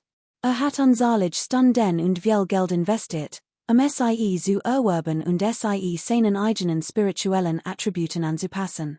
Dieses Artefakt entfesselt nicht nur mühelos einfach sauber wie Klingenhieb, sondern verstärkte, nachdem es ein gewisses Mensch spirituelle Energie absorbiert hat, auch die Kraft aller Angriff des Windattributs erheblich. Daher wirkten die Klingenangriff eben auf den ersten Blick wie die einfachsten, grundlegendsten sauber niedriger Stufe, doch in Wirklichkeit war die Kraft jeder Klinge einem sauber mittlerer Stufe vergleichbar. Das heißt, der Angriff eben so simpel war aber in Wirklichkeit ein konzentrierter, rasender Angriff Dutzenden von sauber mittlerer Stufe. Und doch konnte unerwarteterweise nicht einmal den äußersten großen Kreis durchbrechen. Dies ließ Ultra Bruder Lu einen Schauer über den Rücken laufen, und wird Han Li gegenüber noch misstrauischer. Obwohl Han Li und Ultra Bruder Lu die hinterhaltigen Taktiken des Duels anderen durchschauten, verliefen ihre Reaktionen sehr unterschiedlich. Han Li, der noch immer sauber wirkte, sein Talisman zu aktivieren und nicht unterbrochen werden wollte, wusste, dass der nächste Angriff seines Gegners Sicherheit extrem scharf und kraftvoll sein wird, konnte aber nur versuchen, Widerstand zu leisten. Ultra Bruder Lu hingegen war noch gerissener. Von dem Momenten, als so. Han Li hat gerade sein Verteidigung aufgebaut, und der Angriff war bereits beendet. Blieb regungslos sitzen, denn wusste, dass sein Gegner einen vernichtenden Angriff vorbereitet. Entweder entfesselte einen hochrangigen Offensivsorber oder aktiviert ein mächtiges magisches Artefakt. Daher konzentrierte one zuzogen ernut sein spirituell Kraft in die Großfahn in seiner Hand, richtet die Fahnenspitz auf Han Li und entfesselt ein rehe grüner, klingenartiger Angriff auf die gegenüberliegende Seite. Dies Klingen waren zwar kleiner, doch ein Vorteil lag in ihrem unerbittlichen, kontinuierlichen Beschuss, der einen langen, grünen Angriff bildet. Im einer erstaunlichen Kraftentfaltung prallten die blauen und gelben Lichter ernut heftig aufeinander. Diesmal hielt der Stahlring vor Han Li nur einen kurzen Moment, beverer plötzlich ein Dampfer Explosion auslost. Das Gelbe Licht erlosch, und der hochwertige Storing schließlich, vollständig zerstört von der dichten Klingenenergie. Die Instrument Klingenenergie drang in ungehindert und word nur von einem erstklassigen Artefakt, dem schwarzen Eisenschild, abgefangen, der dort bereits gewartet hat. Dann entbrannte ein weiterer Süßemenstes zwischen den schwarzen und blauen Lichten. Der schwarze Eisenschild und der Storing waren völlig unterschiedlich. Zunächst einmal waren sie ein Stuf niedriger. Dieser Schild war ein erstklassiges Artefakt, vergleichbar mit dem Azerblauen Drachenbanner, und nicht jeder in der Kultivierungswelt konnte ihn besitzen. War extrem selten. Der Storing hingegen war lediglich ein hochwertiges magisches Artefakt. Obwohl es sich nicht einen alltäglichen Gegenstand handelte, denn jeder Besaß, hatten Kultivierende mit einem gewissen Status dennoch die Chance, ein oder zwei solcher Objekt zu besitzen, weshalb sie schlichtweg recht selten waren. Darüber hinaus war dieser Eisenschild, obwohl keinerlei Angriffskraft besaß, ein besonderes magisches Verteidigungsartefakt. Seine Verteidigungsfähigkeiten waren nicht mit denen des Storings mit seinen unbekannten Eigenschaften zu vergleichen. War nicht nur robust und massiv, sondern trug auch mehrere spezielle Verteidigungsorbe, die in seine Oberfläche eingraviert waren und seine Verteidigungskraft erheblich verstärkten. So wird der scheinbar rasend Ansturm von Dutzenden oder Hunderten von Schwerthieben Muhelos von dem Eisenschild abgehört, der wohanli schwebte und wie ein gewaltiger Berg inmitten des Angriffs stand, ein kaltes, eisiges schwarzes Licht ausstrahlt, regungslos wie ein Statue und völlig gelassen wirkte. Als Senior Bruder Lou dies so, war wütend, doch äußerlich schnaubte nerverachtlich. Kapitel 169, Erbitterter Kampf, Teil 2. Hanli und der sechste Altair-Bruder kanalisierten unaufhörlich ihr aufwollend spirituell Kraft in das Schwert-Talisman und das Blau-Drachenbanner und setzten ihr gesamte Geists- und Körperkraft ein, sie im Kampf zu kontrollieren. Sie wagten es nicht, zu sagen oder Fälle zu machen. Dennoch fehlte ihnen die mental und spirituelle Energie, der Taktiken anzuwenden und ihren Gegner zu besiegen. Ihnen war bewusst, dass selbst der geringste Konzentrationsverlust auf beiden Seiten ihren sofortigen Tod bedeuten wird, jede Chance auf Erholung. So verwandelt sich der Kampf zwischen Han Li und dem älteren Bruder Lu inmitten des Aufeinandertreffens der Azerblauen Schlange und des Riesenschwerts unerwartet in einen Wettstreit darüber, wessen magische Kraft zuerst erschöpft sein wird. Der entscheidende Moment dieses Kampfes war, als sie erkannten, wie viel magische Kraft ihnen noch blieb. Instinktiv griffen beide zu Methoden, ihre spirituelle Kraft zu steigen, und jeder zog einen Geistestein hervor, seine verlorene Energie wieder aufzufüllen. Der Geiststein von Bruder Lu war jedoch ein minderwertiger Windgeiststein, während Hanlis Geiststein ein mittelwertiger Erdgeiststein war. Als Bruder Lu dies werfen stört sich sein Gesichtsausdruck vor Entsetzen. Hat nie gedacht, dass ein Stühler der Verfeinerungsstufe wie Han Li über mittelwertig Geiststein verfügen konnte, ein Niveau, das innerhalb der Sekte der Kultivierenden der Fundamentierungsstufe vorbehalten war. Das hat nie in Betracht gezogen, denn jeder wusste, dass mittelwertig Geiststein die spirituelle Kraft viel schneller regenerieren konnten als minderwertig. In puncto Regeneration war im also weit unterlegen. Doch Bruder Lu ändert seine Meinung. Seine eigene magische Kraft war bereits weitaus größer als die seines Gegners. Selbst wenn die Geiststein des Gegners die spirituelle Kraft etwas schneller regenerierten, wird dies keinesfalls lange anhalten. Schließlich war die Mensch in spiritueller Kraft, die nach und nach regeneriert wird, unbedeutend im Vergleich zu der Mensch in spiritueller Kraft, die jede Sekund verbrochen wird. Bei diesem Gedanken fasst sich Senior Brother Lu wieder und beruhigte sich. Doch als Han Lis nächster Zug vor seinen Augen erschien, veranderte sich sein Gesichtsausdruck erneut und zeigte Überraschung und Ungläubigkeit. Han Li lost vor Senior Brother Lu automatisch den blauen Schutzschild in seinem Körper auf und gab sich ihm gegenüber zu erkennen. Selbst Senior Brother Lu war trotz seiner überlegenen Intelligenz von der Action seines Gegners verblüfft. Was ist hier los? Fragte sich Han Li, fürchtete nicht, dass sein eigen Schwertenergie im Leicht das Leben kosten konnte. Die Gedanken des sechsten Senior Brothers Wirbelten in seinem Kopf. One zu Zogen, schwanger entschlossen sein link Hand in der Luft, und ein schwarz-blau Schwertenergie begen sich zu formen. Doch bever Senior Brother die Schwertenergie vollständig bundeln und auf den Gegner schluden konnte, loadet das riesige Schwert, das sich in der Luft einen erbitterten Kampf MIT der grünen Schlange geliefert hat, plötzlich auf. Während Han Lees Schwertenergie eingesetzt wird, nutzte dessen Ablenkung und ließ die grüne Schlange plötzlich los, direkt auf sechster Seniorbruder Lu zu zerstören. Diocese unerwartet Uranus erschreckte Lu zu tiefst. Hatte die Klinge weiter geformt und den Angriff fortgesetzt, hatte Han Lee womöglich das Leben gekostet. Doch unter dem Angriff des Riesenschwerts war es im sicherlich schwergefallen zu überleben, und beide Seiten waren in ein sich gegenseitig zerstörende Situation geraten.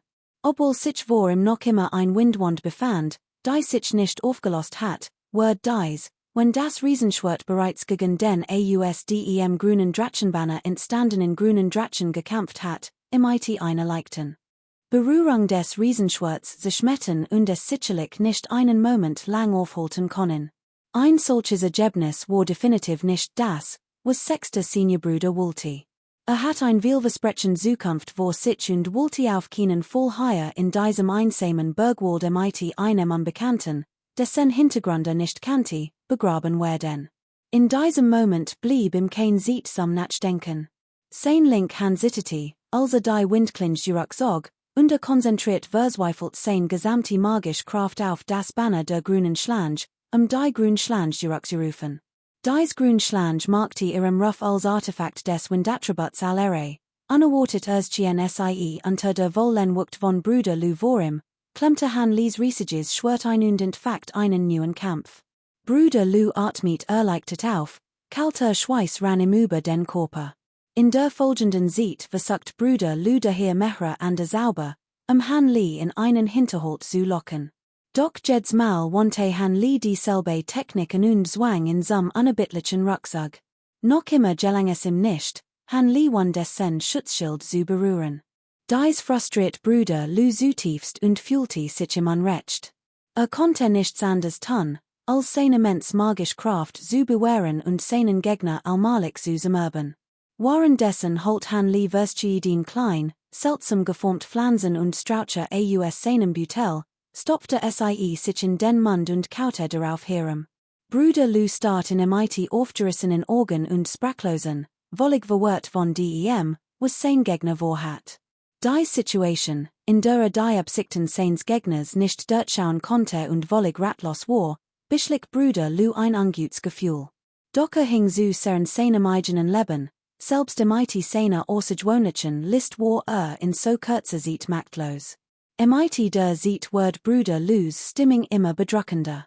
Schließlich begann das Licht der grünen Schlange zu verblassen, während das grey Licht des riesigen Schwerts so blendend wie zuvor blieb. Der alte Bruder Lu, dessen Herz von Angst erfüllt war, konnte sich nicht lange beherrschen und rief heiser, unmöglich. Mein magische Kraft übertrifft den bei weitem. Selbst MIT mittelgradigen Geistersteinen zur Erfüllung dürftest du bis jetzt kein Kraft mehr haben.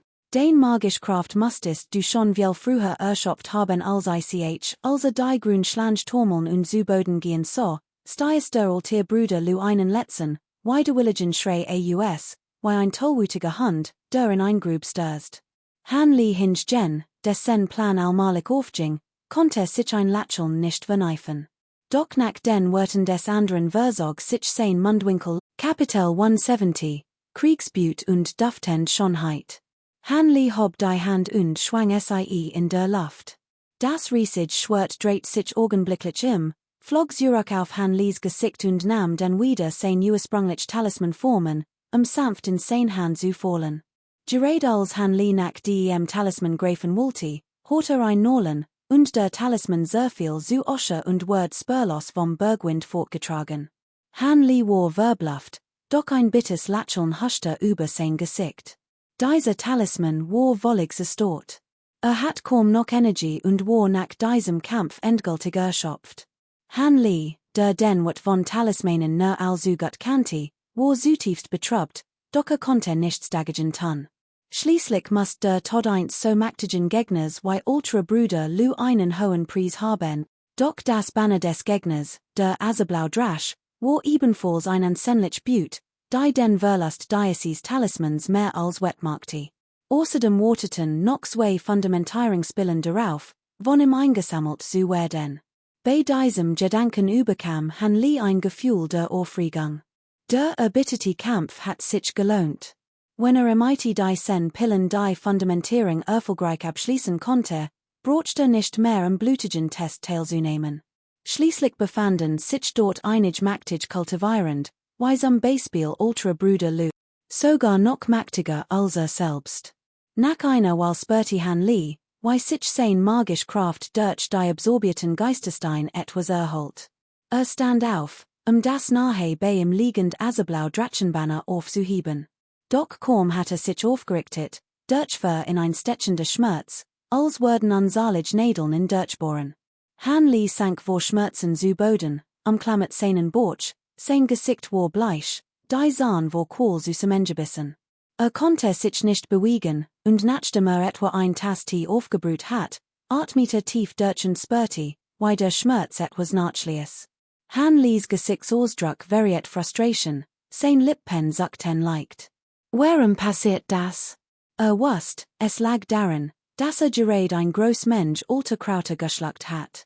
Obwohl etwas von der darin enthaltenen spirituellen Kraft aufgenommen hat sich die überschüssige Mensch in Heilkrauten in seinem Dantien angesammelt und war zu einer Verenreinigungen enthaltenden Fremdmaß geworden. Wenn sie nicht am Gehend aussteht, waren die Folgen verheerend. Han Li wusste genau, dass man spirituell Krauter nicht so einsetzen sollte, die diese mighty Sicherheit nach hinten losgehen wird. Doch in diesem Moment musste das Risiko eingehen, sein Leben zu schützen. Tatsächlich hat ihm dies Wirkungswahl-Method der Absorption spiritueller Energie im Kampf das Leben gerettet. Sich jedoch allein auf den Verse von Krauten zu verlassen, reichte Han Li nicht aus, bis zum Ende durchzuhalten. Glücklicherweise konnte dank der schnellen Zufuhr spiritueller Kraft durch die mittelgradigen Geisterstein im entscheidenden Moment siegen, indem es wagte, seinen Verteidigungsober wasserschil Technik selbst zu zerstören. Während seiner schwierigen Studien und Forschungen zu verschiedenen kleineren Techniken Han Li beiläufig von Wufeng, dass die meistens Schüler niedriger Stufen heutzutage einen Fehler beim Gebrauch von Talismanen begehen. Sie glauben all, dass Talisman, abgesehen von den Aktivierungskosten, kein magisch Kraft des Benutzers verbrauchen. In Wirklichkeit ist dies ein Item. Tatsächlich beruht das Wirken von Sauben nach der Aktivierung eines Talismans ebenfalls auf der spirituellen Kraft des Benutzers, die dies das Mittel ist, dem den Zauber kontrolliert und einsetzt. Solange die Magie nicht vollständig verschwunden ist, verbraucht der Benutzer weiterhin automatisch sein gesamtes Mana, dies spirituell Linie aufrechtzuerhalten. Aufgrund dieser Art von spiritueller Linie können Stühle der Verfeinerungsstufe. Weder sehen noch spüren und der Mana nerver sieht aufrechterhalten, weshalb die meisten Stühle dies vergessen. Daher rot dieses Missverständnis. Selbst wenn nur wenig Jünger dies wirklich wissen, verstehen es nicht richtig und verbreiten es daher nicht unter den jungen niedrigeren Ranges. Wufeng ist einer von ihnen.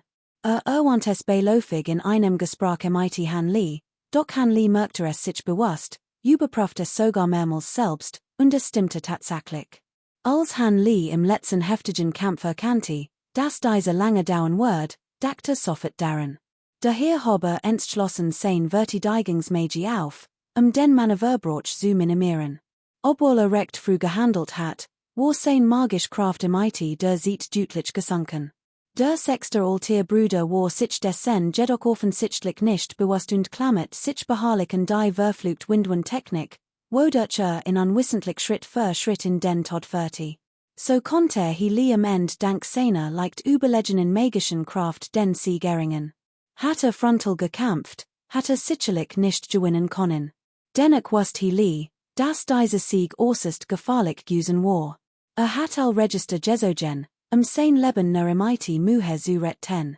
Die Stock seines Gegners war im Wheat überlegen, doch Eagle, was Gescher, war derjenige, der überlebt hat.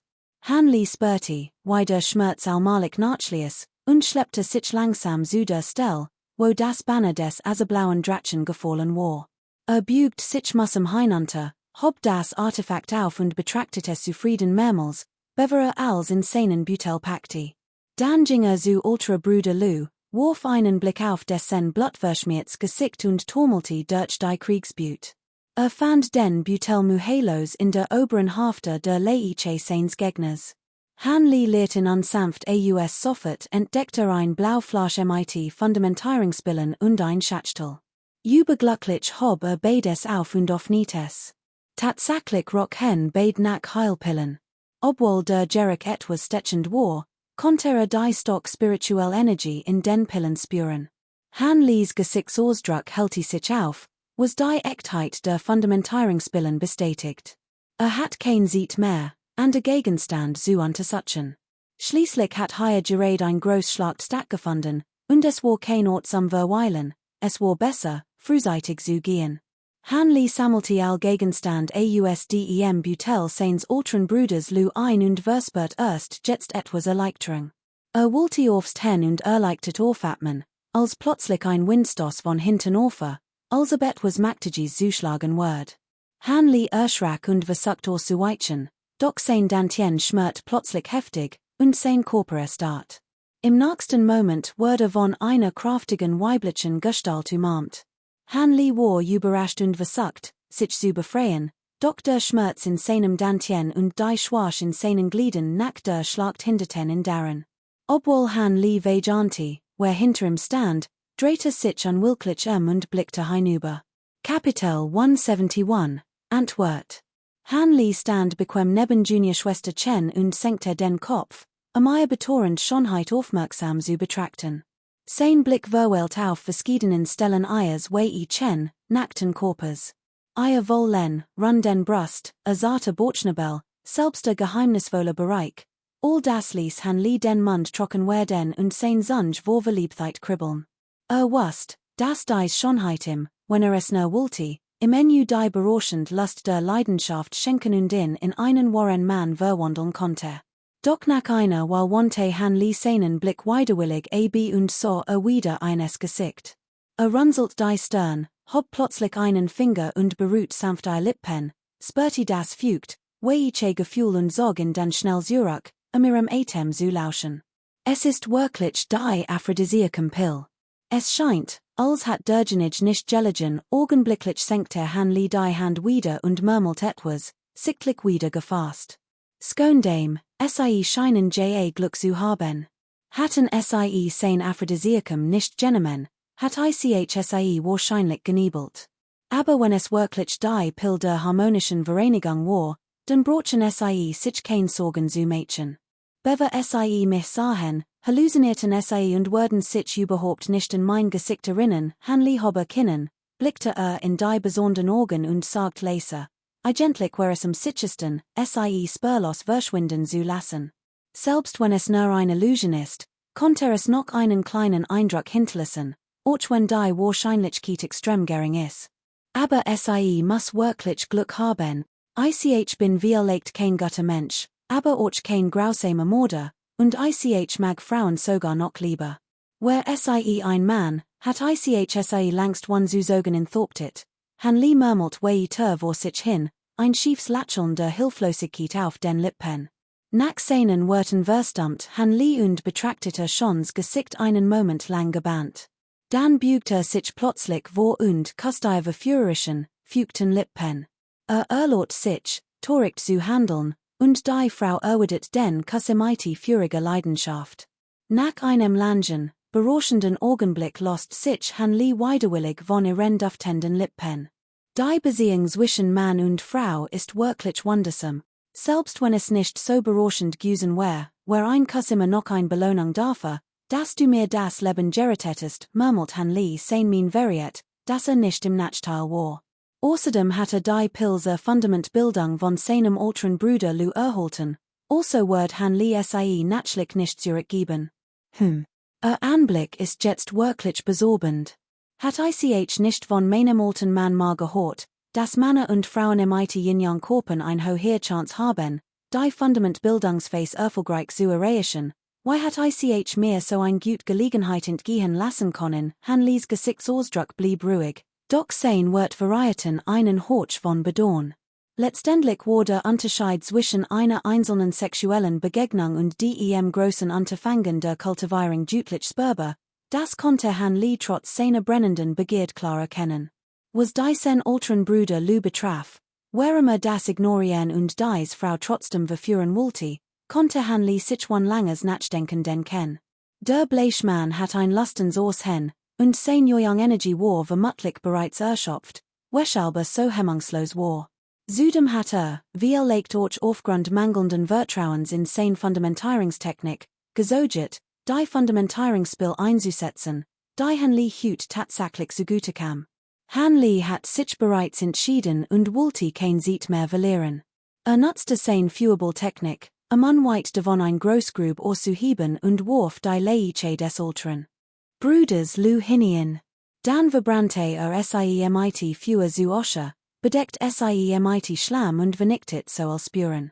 Han Lee Curtis am Schlachtfeld Zurich und verwischte mit einem langen Säbel aus seinem Butel als Spuren, sodass kein Hinweis zurückblieben. Nachdem Juniorschwester Chen angekleidet hat, trug sie rasch fort. Flog über 100 Meilen westwärts, bis ein verborgen Hole fand und landet. Nachdem die Frau in der Hole untergebracht hat, wollte Han Lee sofort wiedergehen, doch als Gerotits Gesicht sah, wird sein hers weich. Wandte sich erneut Juniorschwester Chen zu. Nahm ein weißes Fläschchen aus seinem Gewand, entnahm etwas weißes Pulver und gab es in den Mund, worin vor sich hin murmelt, dies Aphrodisiakumpil ist ein starkes Gift. Sie ist zwar nicht tödlich, aber unbehandelt schadigt sie die Lebensenergie schwer. Ich muss noch ein gut Tat vollbringen, außerdem hilft dir, das Gift zu neutralisieren. Dieses Chinglingpulver kann dieses Gift neutralisieren, Han Lee sagt dies, worin den verführerischen Anblick der Frau sah, die seinen Finger beruht, was in erneut die Fassung verlieren ließ. Wagte es nicht, zu sagen, verstört rasch die Flasch und flog auf seinem magischen Artefakt davon.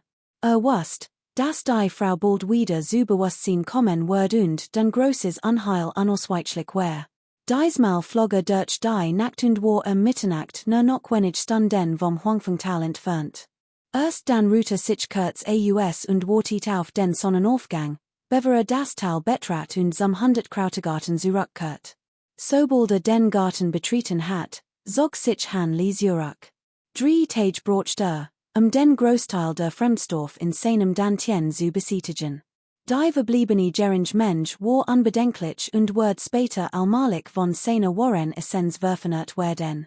Dennoch hinterließ dieser Großkampf Nachwirkungen und schwagt Han Lees Lebensenergie erheblich. Es wird wohl mindestens einen Monat dauern, bis wieder in Bestform war. Aber Han Lee war dennoch der Ansicht, dass dies Erfahrung äußerst wertvoll gewesen war.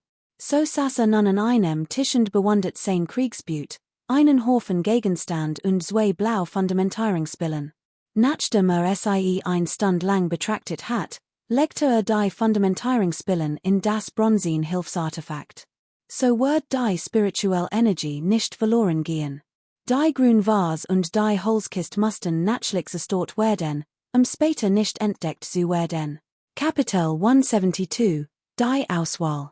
Im Norden von Jeonju standen etwa ein Dutzend Menschen unterschiedlicher Größe und Statur, gekleidet in gelbige Gewänder, auf einem einsamen Berg an der Grenze zwischen Vietnam und Yuanwu. Ihre Kleider flatterten im Wind, und der Alter variierte stark. Die meisten hatten Ergrauts Haar und Falten im Gesicht, die sie das Alter erreicht hatten, in dem sie ihr Schicksal verstanden.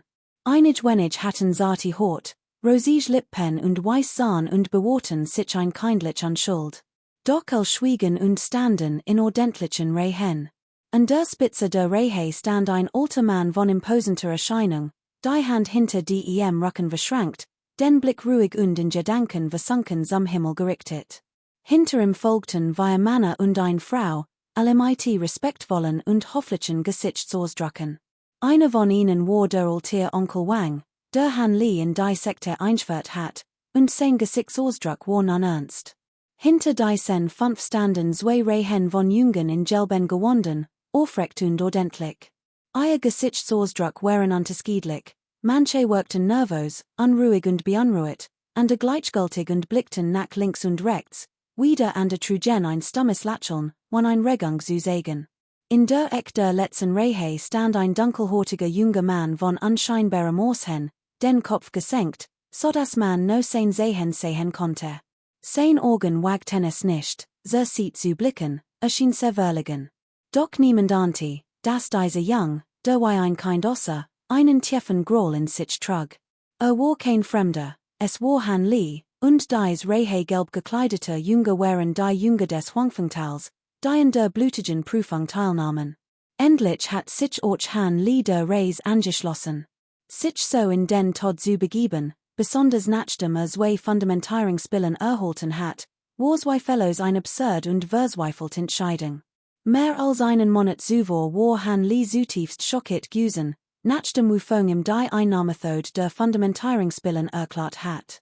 Es stellte sich heraus, dass man sich nach der Einnahme einer Fundamentierungsspill 3 Monate lang zurückziehen musste, die Heilkraft vollständig zu verstoffwechseln, bevor man wieder auftauchen konnte. Andernfalls wird die Kraft verfliegen und ihre Wirksamkeit stark reduziert sein.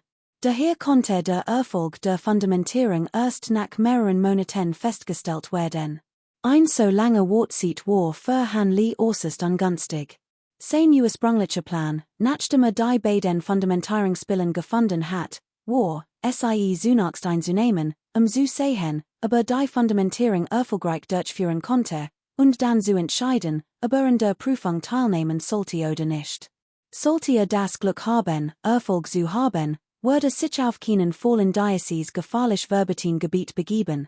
Schließlich war ein Überlebensrate von nur einem Viertel wirklich erschreckend. Sollten die Pillen nach ihrer Einnahme keine Wirkung zeigen, musste sich in das verbetin Gebiet begeben.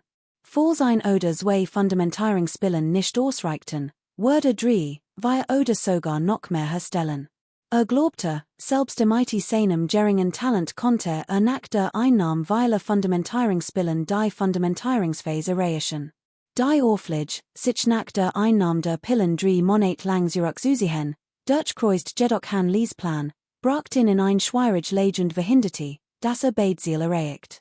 Hut musste sich entscheiden, entweder die Fundamentierungspillen einnehmen und das verbetin Gebiet gar nicht betreten, oder vorübergehend weglegen und bis am Ende der Blutprüfung warten, bevor weitere Einnahme.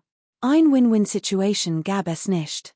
Nach fast 2 Wochen des Überlegens erkannte Han Li, dass seine Chancen, mit seinem geringen Talent die Fundamentierungsphase zu erreichen, selbst bei der Einnahme von 2 Fundamentierungsspillen hintereinander äußerst gering waren. Die Blutprüfung war unausweichlich. Tatsächlich hat Han Li erwogen, erst in 5 Jahren an der Blutprüfung teilzunehmen. Bis dahin wird seine Technik des Juigen Frühlings, selbst wenn die Fundamentierungsphase noch nicht erreicht hat, mit Sicherheit ihren Höhepunkt erreicht haben und seine Selbstverteidigungsfähigkeiten erheblich verbessern.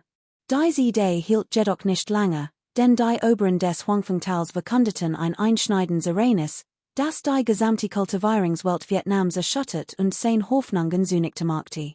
Die Kernaussage war, das verbetin Gebiet der Blutprüfung sollte nach 5 Jahren für 60 Jahre vorübergehend versiegelt werden. Während dieser Zeit wurden die 7 großen Sekten abgesandt zur Überwachung entsenden, und niemandem wurde Zutritt zum Sammeln von Heilkrauten gestattet.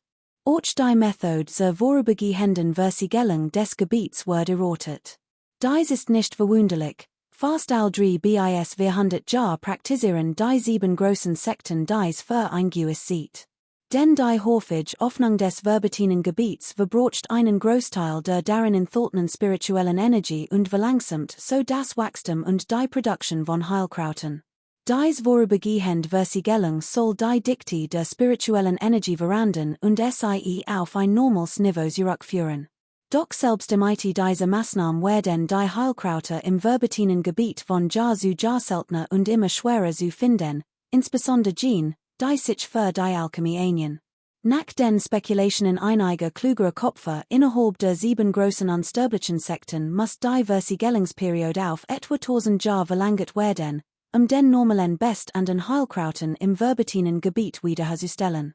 Andererseits versorgt dies vorübergehend Blockade lediglich die Erschöpfung der spirituellen Krauter im verbatenen Gebiet, schließlich entwickeln sich die Bedingungen für deren Wachstum und Gedeihen nicht über Nacht.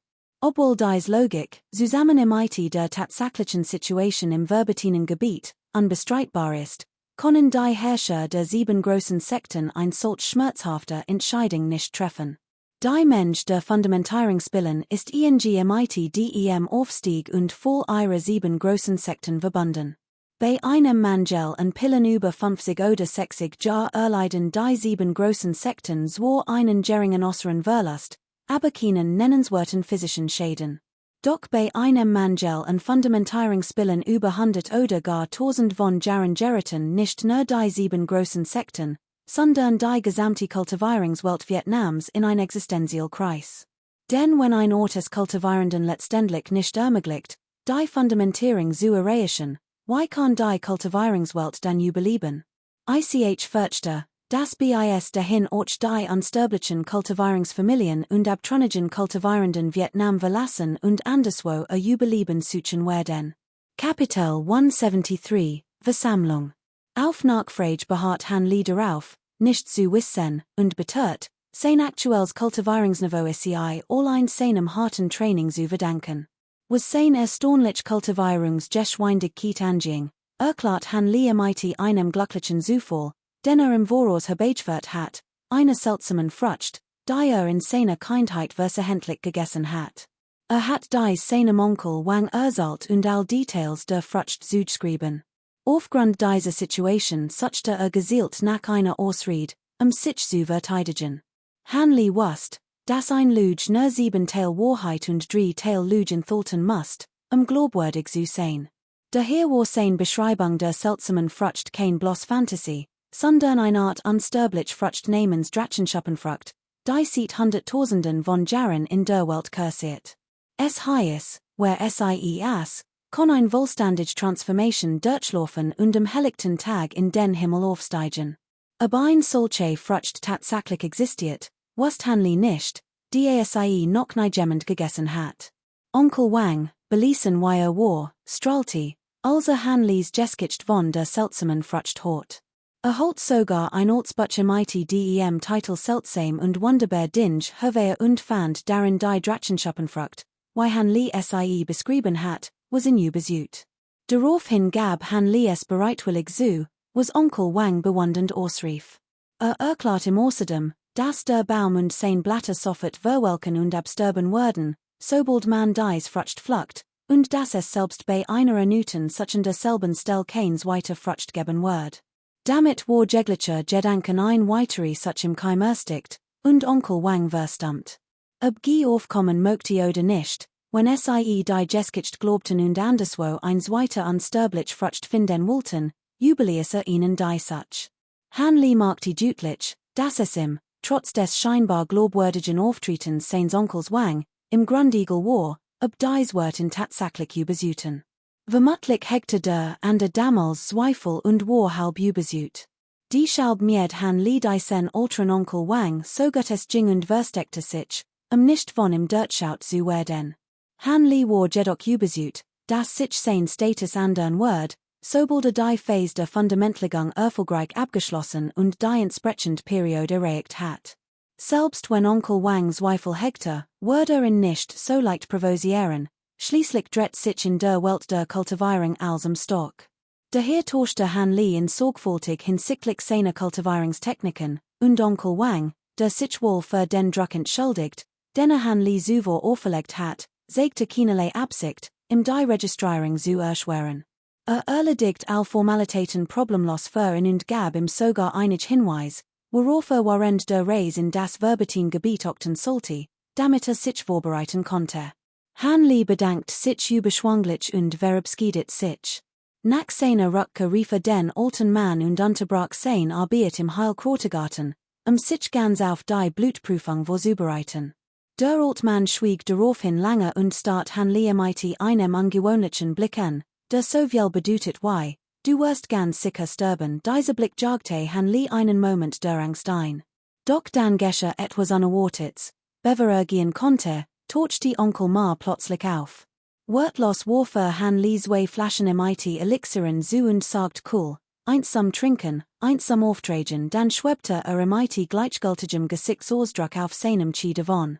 Dies Gest rot han Lee nach zwei Jahren des Zusammenlebens hatte verstanden, dass dieser Altmann, obwohl etwas exzentrisch, im Grund ein Mensch mit einer kalten Fahrschade und einem warmen Herzen war, der nur ein wenig von der Alchemie besessen war. Die Art, wie ihn nun behandelte, zeigte deutlich, dass Onkel Ma in als seinen Nachkommen betrachtet, und han Lee war geruht. 3 Tage vor der Reise in das Verbetin-Gebiet übergab Onkel Wang han Lee endlich einen Talisman und drängte ihn, sich in der Haupthalle einzufinden, die Preis vorzubereiten.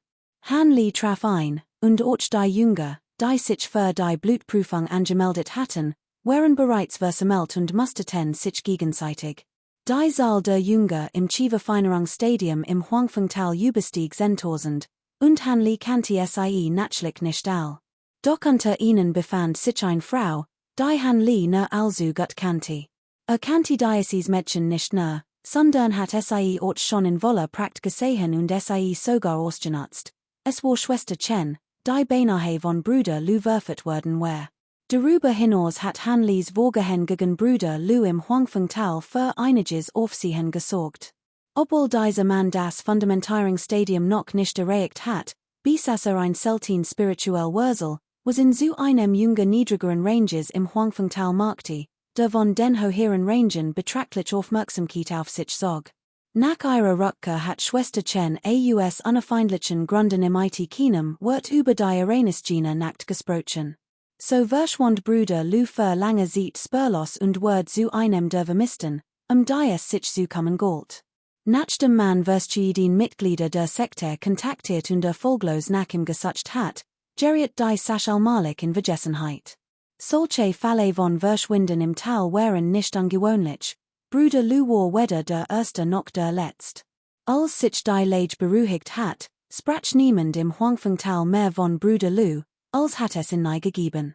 Han Lee atmet erleichtert auf, spürte aber gleichzeitig ein eisig Kalte. Kultivierend sind wahrlich Menschen, die alle emotionalen Bindungen vollständig kappen.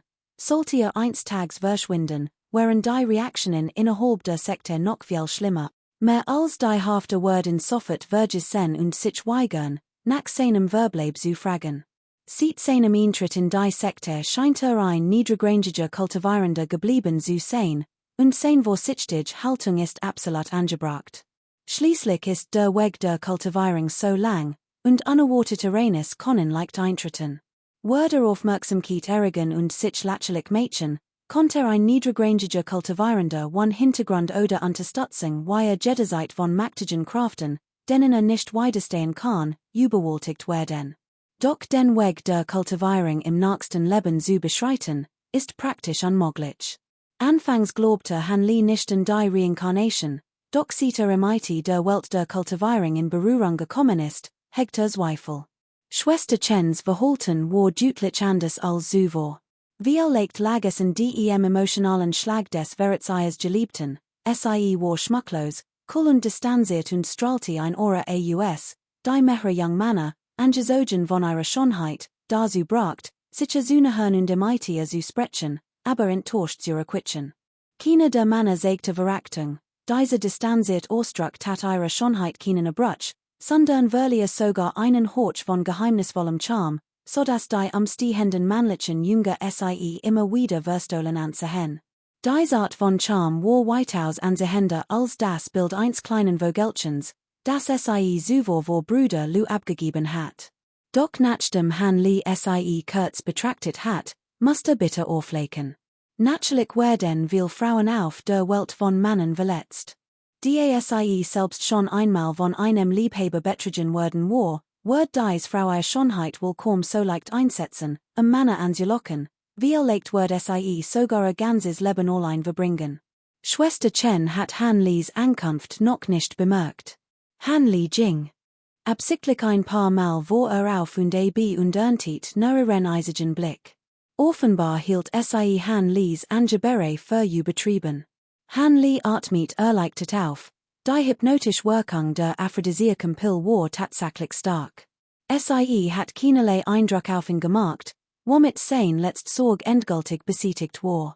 Kapitel 174. On Herr Lee nach dem Sektenmeister Zhong Lingdao in MIT seiner ermutigenden Rede ermuntert hat, brachten zwei seiner Jünger zwei Tablets in die Halle. Auf dem einen befand sich ein goldener Seidenbeutel, auf dem anderen mittelstark Geisterstein verschiedener Farben. Offenbar hielten sie versprechen und wollten die anwesenden vor dem Kampf unterstützen, dacht Han Lee MIT einem Anflug von Boshaftigkeit. Ein Großmensch mittelstarker Geisterstein sehr freien Auswahl. Han Lee besaß bereits einen Geisterstein, daher wird ein weiterer wasser Geisterstein kein Konkurrenz darstellen. Doch als es darum ging, die spirituelle Energie im Beutel zu untersuchen, wurden die Jünger deutlich vorsichtiger. Dieser Beutel unterscheidet sich von gewöhnlichen. Bei anderen Beuteln muss man lediglich sein göttliches Bewusstsein hingeben und dann mit spiritueller Kraft den Inhalt entnehmen.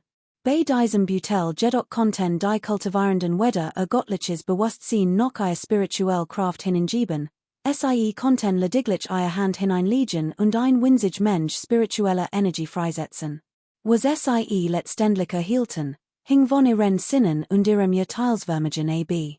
Dieser Aufbewahrungsbeutel schien speziell für die Probenahme spiritueller Energie gefertigt zu sein, andernfalls wäre weit weniger nützlich als gewöhnlich Beutel, und niemand würde ihn benutzen.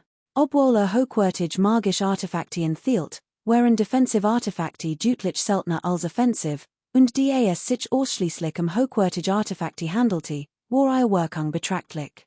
Die Einzigartigkeit der Situation, die Chance, zufällig ein passendes magisches Artefakt zu erhalten und so die Überlebenschancen in der Blutprüfung zu erhöhen, war für dies Leute, insbesondere für junge solche Artefakte, von besonderem Interesse. Han Lee schenkte dem jedoch kein groß Beachtung. Bei seinem letzten Besuch auf dem Markt waren all die kostbaren Schatze, die im Pavillon der 10.000 Schatze erworben hat, spurlos verschwunden. Hat außerdem zwei Artefakte der höchsten Stufe erworben, ganz zu schweigen vom azeblauen Drachenbanner und einigen anderen hochwertigen Artefakten. Ein weiteres hochwertiges Artefakt würde ihn nicht sonderlich begeistern. Als Han Lee eintraf, hatten die meisten bereits ein Artefakt ausgewählt und gefunden. Niemand sagt etwas, und niemand erzählt es jemandem. Han Lee griff in sein Tasche, kramte darin herum, und plötzlich hielt einen seltsam geformten Gegenstand in der Hand. Sein Herz machte einen Sprung, und warf einen verstolinen Blick auf den Gegenstand, den aus seinem Beutel geholt hat. Nach einem Moment der Verblüffung steckte in sofort wieder ein. In diesem Moment wollte auch die Person hinter ihm einen Schritt nach vorn machen. Han Lee sah dies und zog sich auf seinen ursprünglichen Platz zurück. Die Auswahl der magischen Artefakte war beendet, und einige weitere Personen betreten die Halle. Viele von ihnen waren Leute, denen Han Lee bei seiner Ankunft im Huangfengtal begegnet war, wie die Verwalter, Onkel Wang und der Altmann Yixing, den Han Lee verrichtet. Dies Leute strahlten ein an der Aura als sonst, und sie als standen respektvoll einen alten Mann herum und wagten es nicht, frei zu sprechen. Dieser Altmann war etwa 50 oder 60 Jahre alt, hat leicht ergrauts Haar, war aber voller Energie und hat einen gesunden Teint. Sein tigerhaften Augen wirkten nicht sonnig, sondern gebieterisch, und auf den ersten Blick war klar, dass ein Mann von starkem Charakter war. Nachdem sein Blick über die Jünger auf diese Seat gehuscht war, fühlte Han Lee, als ob dieser Mann im Business erst blicken konnte, was ihm ein Gefühl der Furcht einflosst. In diesem Moment, sobald der Sektenführer den alten Mann kommen sah, eilte auf ihn zu, ihn zu begrüßen, und nannte ihn wiederholt Onkel Lee, auch nur die geringste Respektlosigkeit zu sagen, zusammen staunen der Jünger. Die anderen Verwalter hingegen blieben gelassen und sehten keinerlei Verachtung. Im Gegenteil, als sie sahen, wie der Altmann Zhong Lingdao so ungeswungen begegnet, empfanden sie ein Mischung aus Bewunderung und Neid, als ob es ein selten war, Ein paar Wort mit im Wechseln oder in Onkel nennen zu dürfen. Unter den erstaunten Blicken von Han Li und den anderen stellte der Sektenführer in den Jungen vor. Es stellte sich heraus, dass der Onkel Li, den in immer wieder nannte, niemand anders als Großmeister Li war, ein Kultivierender der Fundamentierungsphase, von dem Han Li und die anderen nur gehört, aber noch nie gesehen hatten. Dies Reis in das Verbetin Gebiet wird von Großmeister Li geleitet, begleitet von Onkel Wang und 5 weiteren Stewards. Nachdem der Sektenmeister sie vorgestellt hat, sagt Großmeister Li kalt, auf geht's, und führte die Gruppe der Jüngeren, darunter Han Li, die im Sommer 10-mal begegneten, aus der Haupthalle. Han Li und die anderen waren verbluft, folgten ihnen aber auf Drängen der anderen Stewards eilig. Sobald sie die Haupthalle verlassen hatten, stockte allen Jungen der Atem. Draußen vor der Haupthalle schwebte ein monströses Wesen von über 6 Metern Länge in der Luft. 10 schimmernden silbernen Streifen erzählten eine imposante Aura und einen Druck, der erdrückend fühlen ließ. Großmeister Li stand auf dem Kopf des Wesens, sein kalten Augen auf sie gerichtet. Han Lis Blick. Im neugierig Augen und klopfendem Hasen starrte gebannt und wan zu blinzeln. Erst jetzt erkannte deutlich, dass es sich ein extrem groß und selten Schlange handelte. Dies Riesenschlange war wahrlich außergewöhnlich, sie trug sogar ein großes schwarzes Horn auf dem Kopf, was sie noch wilder und furchterregender erscheinen ließ. Das ist die Kraft eines Kultivierenden der Kernformation. Ein solches Tier nach Belieben zu bandagen und zu kontrollieren, ist einfach unglaublich, dacht Han Li verbluft. Die Methoden dieses Großmeisters hatten ihn tief beeindruckt. Kapitel 175, Qingshu Sekte. Als Han Li die Gesichter der beiden deutlich sah, atmete innerlich erleichtert auf. Die beiden waren selbst nur jünger der 11. Kultivierungsstufe. Der ein hat ein giltetes Gesicht, doch sein Augen variierten einen listigen Ausdruck, während der andere vage und undeutlich wirkte, eindeutig ein junger Bursch, noch unerfahren. Das in ein so ungewöhnlich Grupp aufsucht, hat Han Li nicht erwartet. Doch nach kurzem Nachdenken hat bereits einige ihrer Absichten erahnt. Bei den älteren Brüder, was kann ich für euch tun? Fragte Han Li hoffentlich und gleichgültig, doch sein Tonfall variiert deutlich sein Unvertrautheit. Wollte den beiden den Abschied erschweren. Offenbar war dieser alte Bruder schon noch abgehärteter, als Han Li angenommen hat. Ignoriert Han Lis distanzierten Tonfall und sagt stattdessen enthusiastisch, haha, ob Junior Bruder Han wohl schon eine Strategie für den morgigen Eintritt eines Verbetin Gebiet hat? Du solltest wissen, dass wir die schwachste Magi besitzen. Wenn wir auf an der Sekten treffen, werden wir imite Sicherheit als erste ausgeschaltet. Why wär es, wenn wir unsel beraten und eine Strategie entwickeln? Han Li hört aufmerksam zu, sein Augen huschten über sein Gesicht. Sagt nichts, aber wusste genau, was sein Gegenüber meinte. Erreten etwa 80 bis 90% dessen, was dieser sagen wollte. Offenbar wollte dieser Altschleweiner die Stock der Jünger mit der schwachen Magi nutzen, gemeinsam zu kämpfen, was ihre Überlebenschancen deutlich erhöhen wird. Han Li war sich jedoch der Konsequenzen dieses Vorgehens sehr wohl bewusst, und der Nutzen war gering. Die all zusammen konzentriert waren, wird das Suchgebiet stark verkleinert, und die Anzahl der gefundenen Heilkrauter war verschwindend gering. Außerdem war es selbst im Falle eines Funds äußerst ungewiss, wem die Heilkrauter letztendlich gehören würden, mehr als die Hälfte der Entscheidungen würden auf Stock basieren. Han Li hat natürlich kein Interesse an einem solchen Bündnis, wird nicht nur kein Vorteil daraus sehen, sondern imite hohe Wahrscheinlichkeit auch noch zum Sundenbock gemacht werden. Daher hegte dieser Alt, Jerisin Curl vermutlich kein guten Absichten und versucht ganz sicher, die Situation auszunutzen. Nachdem der Alt geendet hat und so, dass Han Li schwieg, überkam in ein leichtsames Behagen, und fuhr fort, ich habe die auch eine Idee. Möchtest du sie hören, kleiner Bruder? Sie kann ganz sicher dafür sorgen, dass unbeschädigt davonkommen, der Alt wirkte geheimnisvoll und tiefgründig, sein Stirn in Falten gelegt, was Han Li gleichermaßen wütend und amüsiert machte. Die Lutem in Herum Schienen Dysen Alten, Jerison in Curl se Überwunden, Obwohl sie kein Wort sagten, Trugen sie allanlich Gesich Sorsdruck yr. Da han Lee sich dem Bündnis der anderen Party nicht anschließen wollte die Sache nicht lange hinauszogen und lente daher barsch ab, tut mir leid. Ich bin es nicht gewohnt, mit anderen zusammen zu arbeiten, und auch diesmal ist es nicht anders. Wenn juk verbunden wollt, sucht juk bitte einen anderen Stühler, han Lee sprach sehr direkt. Wust, dass die an der Party no endgültig davon abhalten konnte, in weiter zu verfolgen, indem klar sagte, dass kein Anfänger mehr war. Andernfalls, wenn dieser alter Bruder Sjong noch für fähig hielt, wurde sicherlich weiter versuchen, ihn zu überreden. Han Lee wollte nicht lange belastigt werden. Als der alt Mann Sjong dies hort, erkannte dass sich die Falschperson gewandt hat. Obwohl die Person vor im Jung war, waren sein Wort rief und erfahren, eindeutig jemand, der schon viel Sturm überstanden hat. Also sagte nichts mehr und wandte sich verlegen ab. In die Richtung, in die sie gegangen waren, sah einen Stühler auf einem Felsen sitzen. Han Lee lächelte und wandte sich wieder ab, sein Mitschüler aufmerksam zu beobachten. Doch in diesem Moment sah junge Schwester Chen und ein ander, anscheinbar Frau, die sich angeregt unterhielten, umgeben von einigen Männern. Han Lees Mundwinkel zuckten leicht, aus deinem Grund beschlichen ein Unbehagen beim Anblick dieser Leute. Schließlich begriff dass es besser war, nicht hinzusehen, suchte sich ein ruhiges Platschen und schloss die Augen, sich auszuruhen.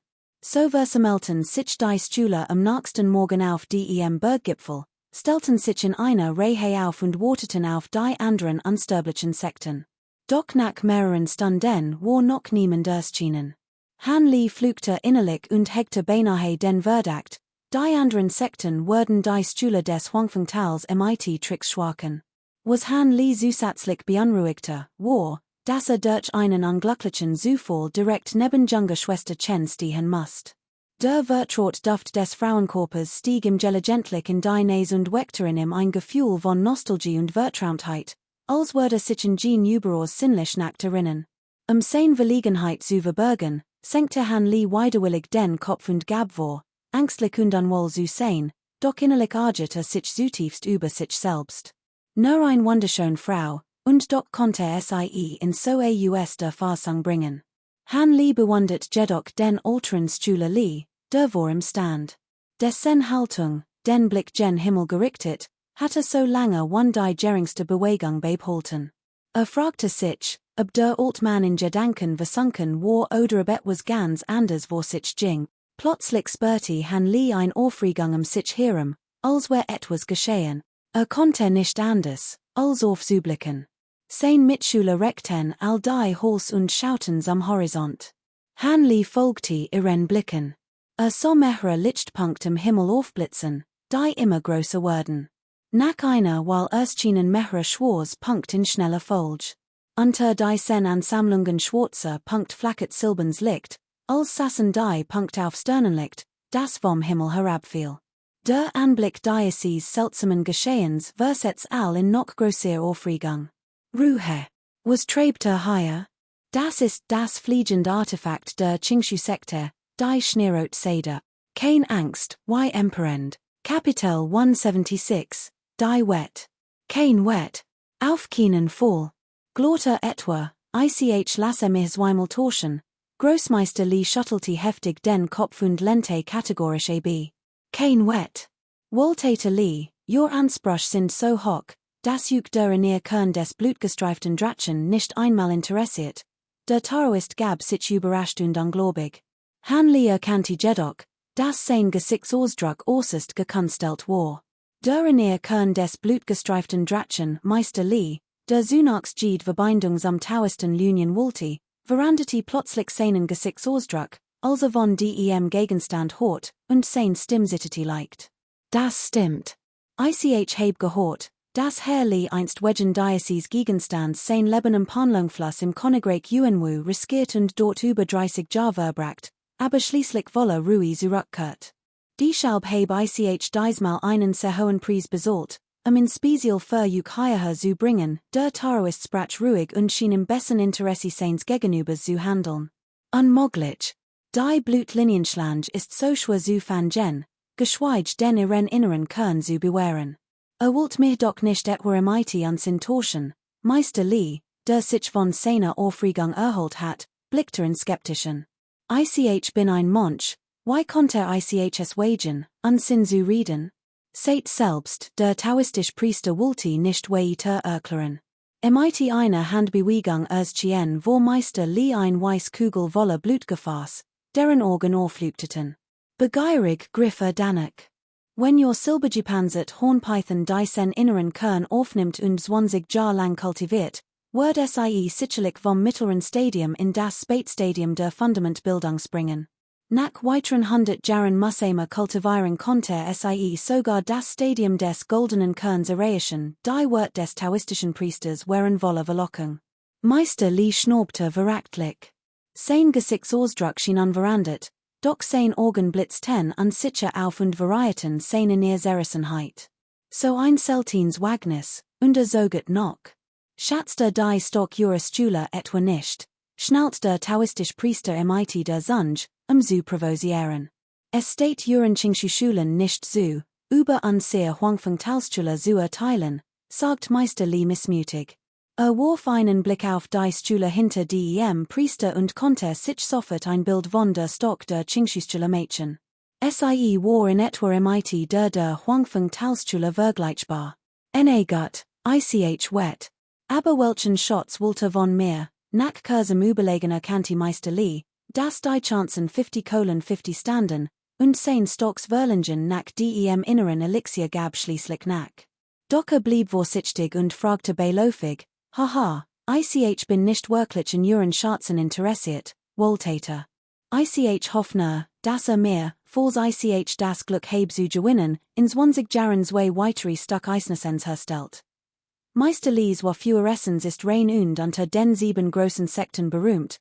Das ist doch ein Kleinigkeit, sagt der taoistische Priester mit einem Lächeln. Indessen wurden ein Horch von List mitschwang. Wollte noch zwei Stück Eisnessens, fragte Meister Lees Gesicht verdustete sich, fast vor what? Du störe nah, willst du mich etwa argen? Warum nicht? Wenn gewinnt, bekommt dasselbe, den inneren Kern des Dämonenbeist. Entspricht dem Kultivierungsniveau 1 Konfirmationskultivierenden, sein Wut ist absolut nicht geringer, entgegnet der taoistische Priester und schüttelte den Kopf. Meister Lees Gesichtsausdruck war duster und unsicher. Nach einer Weile habe schließlich langsam die Hand und sagt kalt, die Regeln sind immer noch dieselben wie beim letzten Mal, so ist sehen wer die meisten Elixier bietet, dann die Qualität und schließlich, wer es schafft.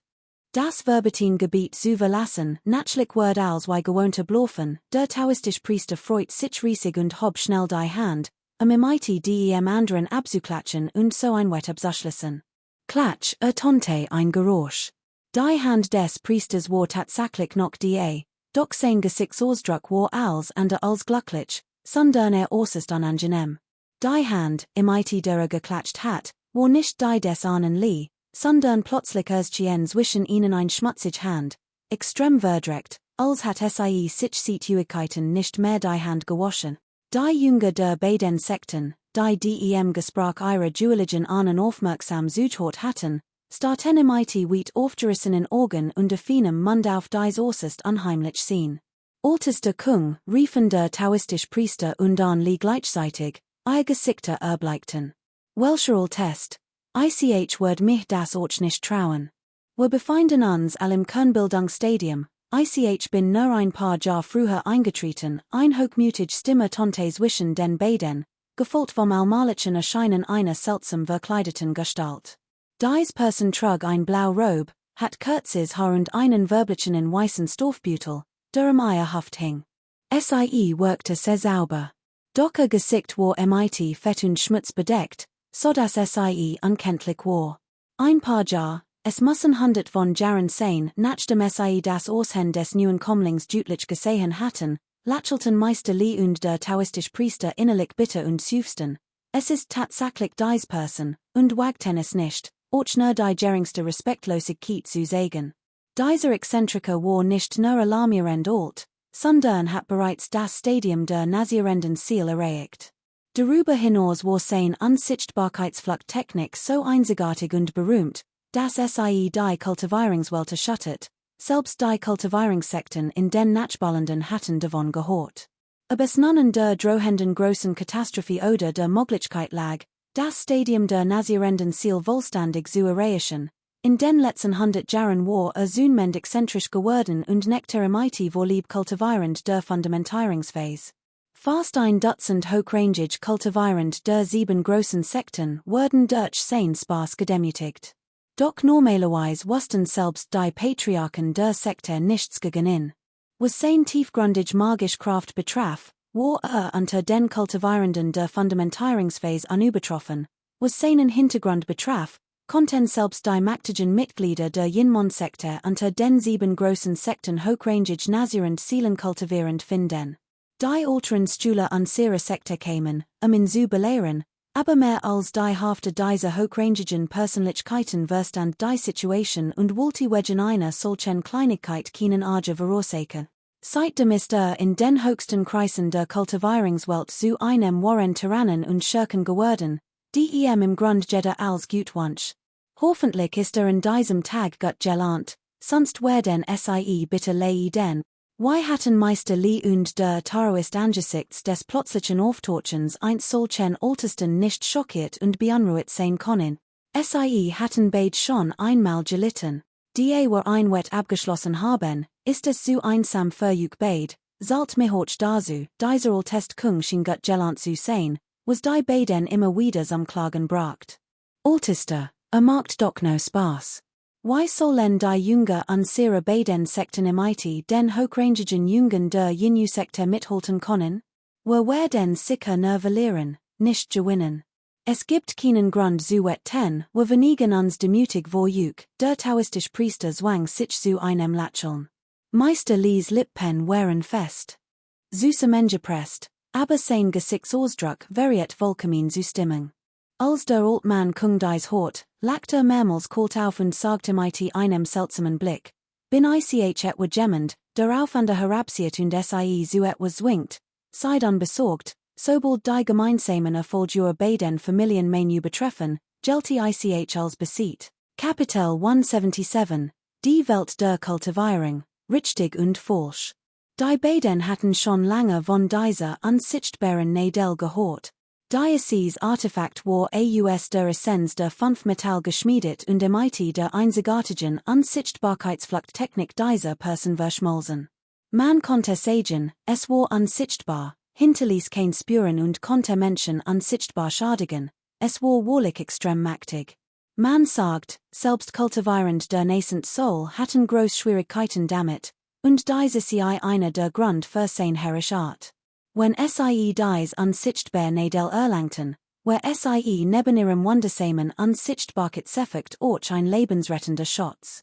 Zumindest konnten selbst kultivierend der Core-Formation diesem Artefakt nichts anheben. Gut, wie Senior Kung gesagt hat, ich nehme die wetten nach Kursem überlegen fand der taoistisch Priester nichts Verwerfliches daran und stimmte sofort zu. Meister Lee, der die immens Belohnung für den Guen dieser wet so, nurster imiti den Zahnen und akzeptiert. Asterisk Applaus. Klatsch, asterisk die drei klatschten in die Hand und begannen damit offiziell die wet. Ältester, was magte higher? Vierter etwa die Yinmun-Sekte higher, gerade als die drei sich zerstruhen wollten, fiel dem taoistischen Priester plötzlich etwas ein und fragte, ich für? Kein Sorg. Diesmal wird an sehr Sekte von dem Mädchen Chang geleitet. Ich bin higher, zu beobachten, ob sich vielversprechend new Mitglieder aus den anderen Sekten herauskristallisiert haben, der Ältest funkelte in Wutenden und sagt, es scheint jetzt normal zu sein. Vermutlich gibt es so wenig wirklich talentiert Schüler, und mein jüngeren Schüler werden gezwungen, sie nicht zu schicken. Sie klammern sich wollen ihr Schatze und wagen es nicht, sie loszulassen. Aber das hier haben sie nicht erwartet. One Erfahrung in großen Schlachten werden sie, egal wie talentiert sie sind, im Kampf gegen Dämonen und Ketzer nur zu lammen, die Umschlagten Berit sind diese Altmanschen den Sekten einen Blick zuzuwerfen, der sagt, Ukal li Shizu und der Andermann horten zu, Eier Gesichter Varieten kein Regung, doch innerlich Fluchten sie unaufhörlich. Du als Monster, du reddest so schon, ist es für unser Sekten etwas so einfach, talentiert Stühle zu rekrutieren? Sie zu diese Prüfung zu schicken, die praktisch einem Todsurteil gleichkommt, ist einfach nur dumm. Es gibt so viel anderort, Wissen zu erlangen, warum sich diesem blutroten Verbetinen Land abmuhen. Natürlich konnten sie dies wird nur für sich behalten und wagtennis nei, diesem Mann lauter sprechen. Würden sich sonst nicht nur arger einhandeln? Das wussten die beiden genau. Natürlich bewies dies auch, dass in der Welt der Kultivierung das wird des starkeren gilt. Die Stühle der beiden Sekten, die drei beim Wetten über den Eintritt in das Verbetin-Gebiet beobachtet hatten, horten es allgütlich. Sie wurden unruhig, ihr Gesichtsausdruck veränderten sich und wirkten äußerst seltsam. Natürlich war niemand so töricht, die drei zu kritisieren, selbst wenn sie es täten, konnten sie nur innerlich fluchen. Andernfalls konnten sie sich einer einzigen Fingerbewegung das Leben nehmen. Nachdem die beiden gegangen waren, wandte sich Großmeister Li den Jungen des Huangfengtals zu, warf ihnen einen Blick zu und sagte dann kalt etwas, das han Li und die anderen sehr überraschte, ich weiß, haltet es für respektlos, ihrem Leben zu spielen. And emogen es rechtfertigen wollen. Aber Li, heb solche Handlungen stets verachtet. Will juk auch die war, grausam Seat der Kultivierungswelt sagen, nehmt dies als meinen Rat wisst, in der Kultivierungswelt streben abangesehen orthodox Sekte oder Bossekte, nach den Gen, die gegen den Himmel gerichtet sind, die Weisen überleben, die Naren gehen zugrund. Die orthodoxen Sekten schreiten jedoch langsam. Und stetig voran, ihr Kultivierungsmethoden sind sanft, doch werden sie oft falschlicherweise beschuldigt, Dämonen zu vernichten und die Gerechten zu beschützen, meist sind sie Heuchler. Anderen Worten, es gibt heuchlerisch Gentlemen, während die bösen Sekten und dämonischen Fade nur darauf aus sind, ihr magisch Kraft zu mehren und machtig Kultivierungstechniken zu erlernen. Kultivierungsprozess ist äußerst grausam, ihr Handlungen heimtückisch, und obwohl sie behaupten, ihren Wünschen zu folgen und wahres Wesen zum Ausdruck zu bringen, entfernen sie sich in Wirklichkeit fortschreitender Entwicklung ihrer Techniken immer weiter von ihrem wahren Wesen und werden sogar extrem grausam. Doch egal, ob es sich die rechtschaffenen oder die bösen Fraktionen der unsterblichen Kultivierungssekten handelt, wie man es auch dreht und wendet, in Wirklichkeit. Verschlingen die starken die schwachen. Were unsterblichen Kultivierenden sind kein gewöhnlichen Menschen, hochrangig kultivierend blicken auf niederrangig wie auf Ameisen herab, wie dem, der ihnen nicht passe, dann toten sie in einem einzigen Schlag. Das ist ganz normal. Meister Lies Tunfall ließ durchblicken, dass den sogenannten rechtschaffenen und bösen Fraktionen nicht einverstanden war. Dies Haltung verwirrt die Schüler etwas. Einig mutiger Junge konnten nicht anders, als zu fragen, Meister, ist unser Huangfengtal ein Rechtschaffin oder ein verrückt Sekte? Hey, es ist weder ein Rechtschaffin noch ein verrückt Sekte, und selbst die anderen sechs Sekten Vietnams sind gleich, sagte einem kalten, spottischen Lächeln. Seidel noch jung und ihr seht in der Sekte ist kurz, die Schaub kennt die Geschichte des unsterblichen Reichs Vietnams nicht, wo 1000 Jahren war es in Vietnam anlich. Gut und Bös standen sich gegenüber, und damals waren die 7 großen Sekten nur Kleingruppen. Zu überleben, mussten sie wie Grasham im Schatten der Guten und Bösen stehen und warten, bis deren Markt wuchs und uns Kleinsekten in Dreieck drängte. Wir wurden von den großen Sekten der Guten und Bösen damals verachtet. Doch dann brach ein großer und äußerst brutaler Krieg zwischen den Guten und Bösen sie setzten all ihre besten Experten ein, aber letztendlich waren ihre Kräfte stark geschwächt, und sie konnten nicht mehr mithalten. Sie unterdrückten kleinere Sekten wie unser Huangfengtal-Sekte, und nach einer Wahl verbündeten sich die 7 Sekten, sie zu besiegen und schließlich vollständig auszulöschen, mein Widerstandsstärken der östlichen Bergsektor zu verhindern weil der Kampfkunsttechniken, die erhut lernt, sind Kriegsbüt, die sowohl von den Guten als auch von den Bosen erbutet wird. Die Lage hat sich nun so zugespitzt, dass an sehr 7 großen Sekten Vietnam monopolisieren. Sollte es ein gerecht oder bös Sektor wagen, hier einzufallen, where den die 7 Sekten sich sofort verbunden, sie zu vernichten und ihnen kein Überlebenschance zu lassen. Daher umfassen die Kampfkunsttechniken, die wir 7 großen Sekten lehren, sowohl gerecht als auch bös, sogar einige giftige Techniken. Man kann sie als neutrale Sekten bezeichnen, nach die sen werten konnte sich meister Lee ein selbstzufriedenes Lächeln nicht verneifen. Hat auch stets nur im Tal fleißig kultiviert. Selbst als das Bergtor verliest, verwaltete nur in Vietnam, one jemals mit der Warren Welt der Kultivierung in Berührung zu kommen oder dunkel und blutig sieht zu sehen. Doch in Wirklichkeit existieren hier die gerecht und die bös sieht, Buddhismus und Taoismus nebeneinander, die 5 großen Kultivierungssekten der Unsterblichen existierten einst all, und das Chaos übertraf ihre Vorstellungskraft bei weitem. Mord, Raub und die Auslöschung von Clans und Familien waren in der Tagesordnung, und zudem hatten böse Dämonen die Oberhand und töten bei der geringsten Provocation. Kapitel 178, die Mondverbergend Sekte. Och han Li war nach die sen werten versucht. Was genau, das ein weiser Meister auf dem Pfad der Kultivierung im viel sparen und seine Entwicklung enorm forderlich sein wird. Doch dieser Herr Li war kein Betrüger. Selbst hat nur viel Geheimnis, und fürchtet, dass etwas Unrechts entdeckt werden konnte, wenn so lange blieb. Ein Befragung wird ihm den sicheren Tod bringen. Außerdem wird dieser Mann nach diesen ehrlichen Worten sicherlich nichts von der Meisterschule Beziehung erwarten. Höchstwahrscheinlich würde den Schotzen sich reißen und in zum Schweigen bringen. Han Lees Gedankenkreis 10, und nach kurzem Nachdenken will sofort sein Begeisterung. Die anderen Stühle des Huangfengtals hingen trugen dies Last nicht. Jeder von ihnen gestikuliert wild, ihr Kampfgeist war angebrochen. Hut ging es nicht nur ums Überleben, sondern auch die Zukunft. Han Li warf instinktiv einen Blick auf Schwester Chen und bemerkte Gerotiten Wangen, die geballten Faust und den entschlossenen Funkeln in ihren Augen.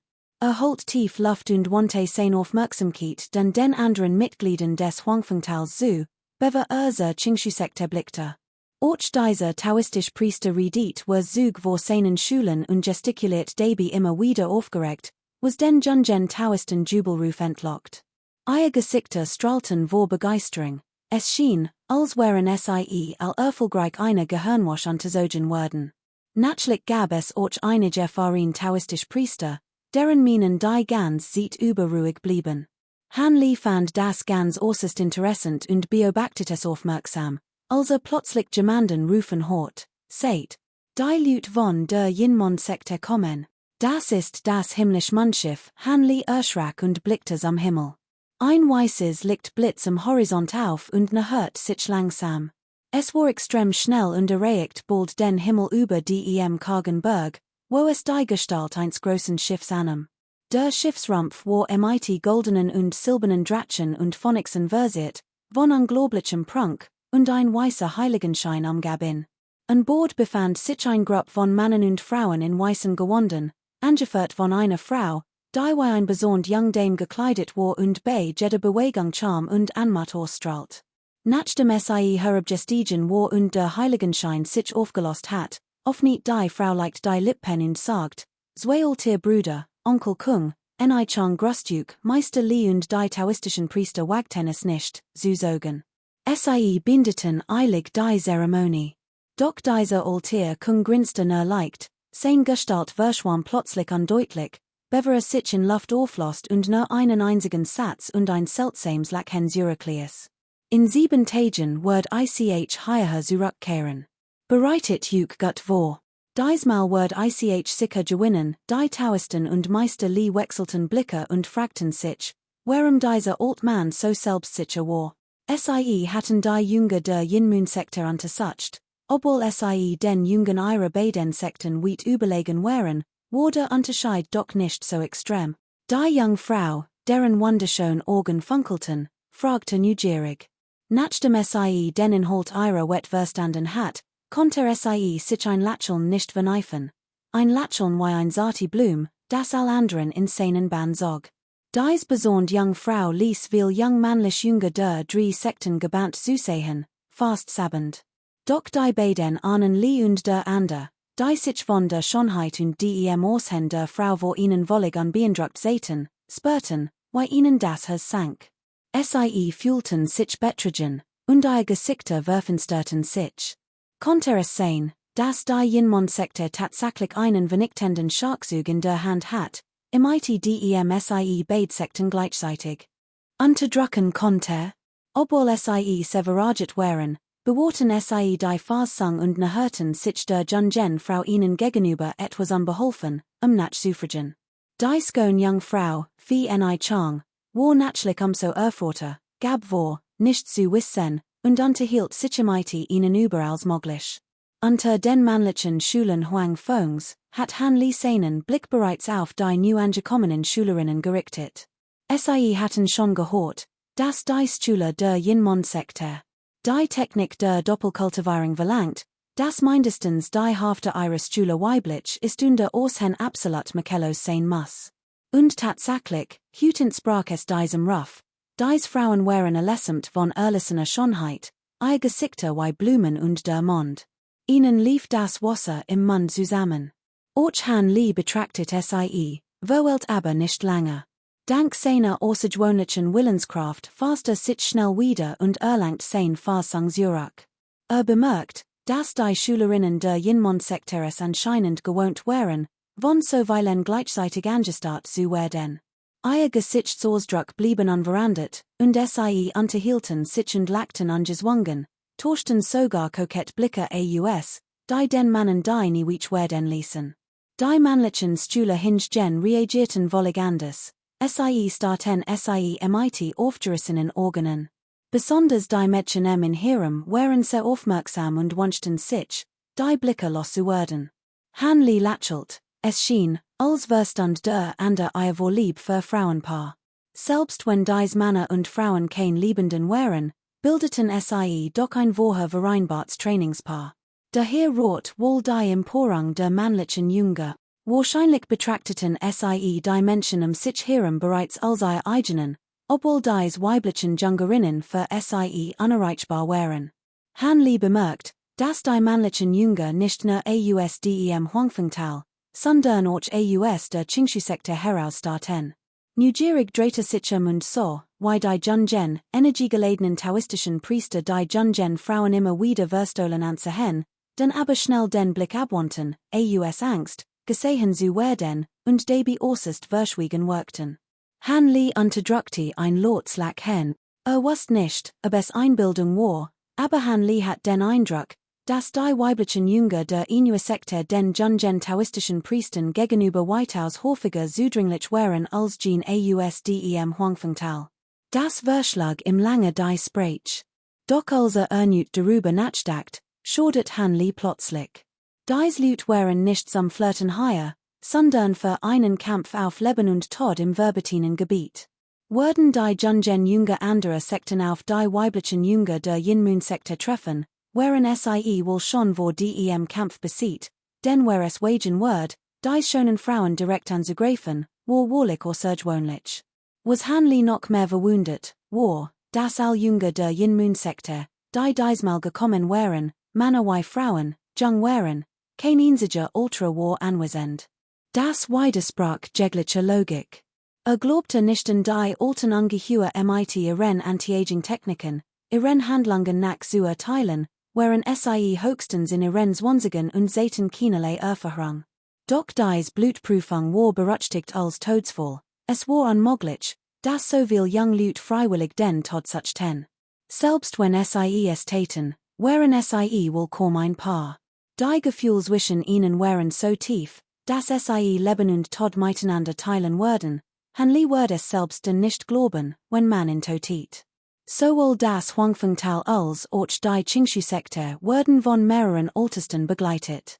Die End Nati würden sie ohnehin nicht mehr lange leben, selbst wenn sie nicht in dieser Expedition in das Verbetin-Gebiet teilnahmen, und so gingen sie ein letztes Risiko ein. Wenn es ihnen Kapitel 179, Durchbruch in die Verbetin-Zone. Während die Anführer der verschiedenen Sekten die Schritt zur Öffnung der Verbetinen-Zone handelten, beobachtet han Lee weiterhin die prominenten Persönlichkeiten jeder Sekte. Einige wenige Meister, deren Kultivierungsstufe Drazen erreicht hat, wollte han Lee nach Möglichkeit meiden, falls dies nicht möglich war, würde einen Hinterhalt legen. Wollte die Großschlacht gegen Ultra Bruder Lu, in der auf einen winzigen Rest spiritueller Kraft reduziert worden war, auf keinen Fall wiederholen. Es war wichtig, sich daran zu erinnern, dass dieser Ort völlig anders war als beim letzten Mal.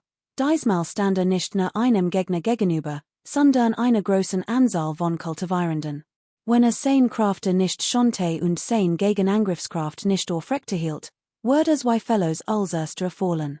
Abseits stehend und in Gedanken versunken, hat han Lee plötzlich das Gefühl, von jemandem intensiv angestarrt zu werden. Erschrocken wandte instinktiv seinen Blick dorthin, woher der Blick kam. Ein etwas ausweichend Schülerin der Geisterbestien-Sekte blickte han Lee an. Wunderschönes Gesicht kam ihm bekannt vor. Han Lee war überrascht. Nach kurzem Nachdenken tauchte plötzlich ein Gestalt vor seinem inneren Auge auf. Sie ist es. Das Mädchen, das mir den goldenen Bambusstift auf der Taunamversammlung verkauft hat. Warum ist sie Schülerin der Geisterbestienberg-Sekte geworden und nimmt sogar an dieser Blutprüfung teil? Han Lee erkannte schließlich, dass das Mädchen noch schöner war als zuvor, und wurde etwas misstrauisch. Doch erinnert sich noch immer an regloses, erretens Gesicht und empfand groß Zuneigung für sie. Bei diesem Gedanken musste sie ihn faschen lächeln. Das Mädchen bemerkt es deutlich, ihr wangen gluten, und sie wirkte immer noch so schüchtern und sus wie zuvor. Ein Mann mit Spitzbart stand hinter dem Mädchen und schien ihre Interaktion zu beobachten. Sein Gesichtsausdruck verfinstert sich, und sagt plötzlich etwas zu dem Mädchen. Sie wird sofort kreidebleich, senkte den Kopf und schwieg, wagte es nicht mehr, han Lee anzusehen. Der Mann ließ nicht locker und fixiert han Lee mit einem finsteren Blick, sein Warnung war unmissverständlich. Han Lee runzelt leicht die Stirn. Offenbar ging es dem Mädchen am Berg der Geisterbestien nicht gut.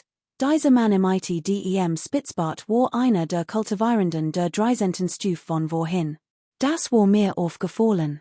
Sie im Mittelpunkt der Aufmerksamkeit stand, must sie gelitten haben. Han Lee misstraut jedoch allen vom Berg der Geisterbestien, und außerdem bedeutet das Betreten eines verbetinen Gebiets, ein Fein zu sein, also fürchtete die anderen natürlich nicht. Schenkte ihnen kein Beachtung und versog plötzlich das Gesicht.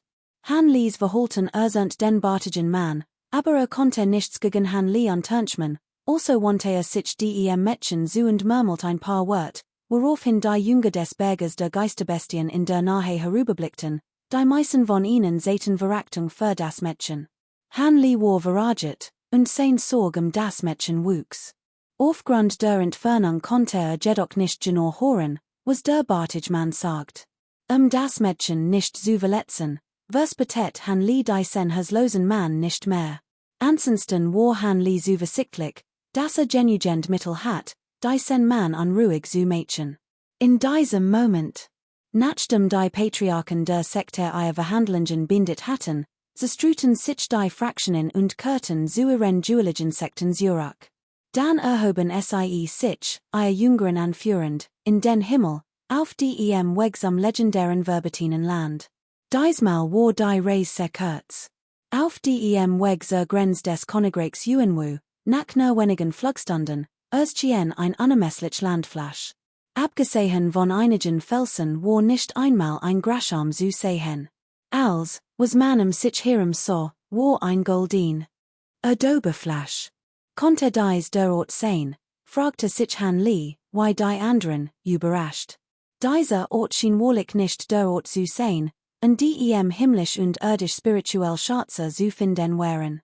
Mehrere hochrangig kultivierend im Confirmation Stadium versammelten sich und wechselten einig Wort. Da trat plötzlich die Stammige Gestalt der Riesenschwertsekte allein vor und ging einig Dutzend Schreit, bever sie stehen blieb. Streckte sein Linkhand aus, auf der ein goldens Lichterschen, und hielt einen klauenartigen Gegenstand in die Hand. Ein Strom goldenen Schlams schoss emper und verdiktiv sich in seiner Hand zu einem riesigen Schwert. Schlamm. Streckte einen Finger aus und strich sanft über den Griff des Schwerts. Ein weißer Lichtstrahl ging von seinem Finger aus, und im Menü verwandelt sich das Schlammschwert in ein großes, aschfarbenes Steinschwert. Dies Magitechnik mittleren Niveaus, Schlamm in Stein zu verwandeln, verbluft die Jünger der 7 Sekten und erweiterte ihren Horizont. Doch dieser Meister der Riesenschwertsekte gab sich damit nicht zufrieden. Umfasst das Schwert im beiden Handen, stabilisiert sich, stieß einen lauten Schrei aus und schleudert das Steinschwert wie ein Sternschnapp nach vorn. Die nächste Scene war wahrhaft atemberaubend. Das Steinschwert hat erst etwas mehr als sein Schreit zurückgelegt, als es scheinbar auf etwas traf, plötzlich erzitterte und so starb sehr viel. Dann erschien ein gewaltiges grünes Lichtfeld in der Leer, das Himmel und Erde einhalt und die Haut aller anwesenden grünfarbte. Sommerstonen der Jünger erstrahlt das grün Licht plötzlich in gewaltiger Wucht und verwandelt sich in unzählige Windklingen, die unerbittlich hindurch fegten und ein undurchdringlich Wand aus Wind und Regen bildeten. Der Blick entlang dieser Wand offenbart ein endloses, unermessliches grünes Meer. Jeddah, der sie betrat, war augenblicklich tosenden Wind und Regenklingen ausgesetzt. Dies war die Verbatin Formation dieses Orts, wahrlich erstaunlich. Man fragte sich, welche Uralty Kultivierung der Göttlicher Markt ein solch kolossal und mächtig Formation erschaffen konnte. Die Schutzformation des Huangfengtals war im Vergleich dazu ein Kinderspiel, dacht Han Li. In diesem Moment schüttelte der Expert der Riesenschwertsekte den Kopf und wandte sich zum Gehen. Auch die Anwesenden erklärten, der Zeitpunkt sei noch nicht gekommen, und rieten ihren Jungen, sich auszuruhen und im der erneuten Öffnung des verbatinen Bereichs zu warten. So prüft der Meister der Riesenschwertsekte stündlich die Stock der verbatinen Formation, bis beim vierten Mal, als sein Großschwert entfesselt, das Grün liegt im verbatinen Bereich deutlich schwacher wird. Daraufhin sprangen die anderen 6 Kultivierenden der Fundamentierungsstufe one Vorwarnung hervor und stellten sich nebeneinander. Kapitel 180, Oolong Teach. Die Gegend war grau, der Boden im schlammigen Pfützen bedeckt, seltsam geformt Baum wucherten grotesk, und unter den Füssen wuchsen klein, rot, namenlos Pflanzen. Ein unangenehmer Geruch lag in der Luft, so empfand Han Lies nach dem Erwachen. Trotz dieser bizarren Umgebung sah sich zunächst ob noch andere Menschen in der Nähe wären, die größte Gefahr von jungen anderer Sekten ausging. Glücklicherweise befand sich im Umkreis von mehr als 10 Metern außer im Niemand. Atmet leichtet auf. Dennoch blieb wachsam, hielt einen Talisman in der einen Hand und zog in der anderen die goldene Muttersöhnklinge, bereits Vertidigung. Nur so konnte Han Li diesen seltsamen Ort ruhig und aufmerksam beobachten. War nicht überrascht von seiner plötzlichen Ankunft in diesem unbekannten Ort. Bevor das Verbatin-Gebiet betreten hat der verwalter jedem Jünger ein Dokument darüber ausgehandigt.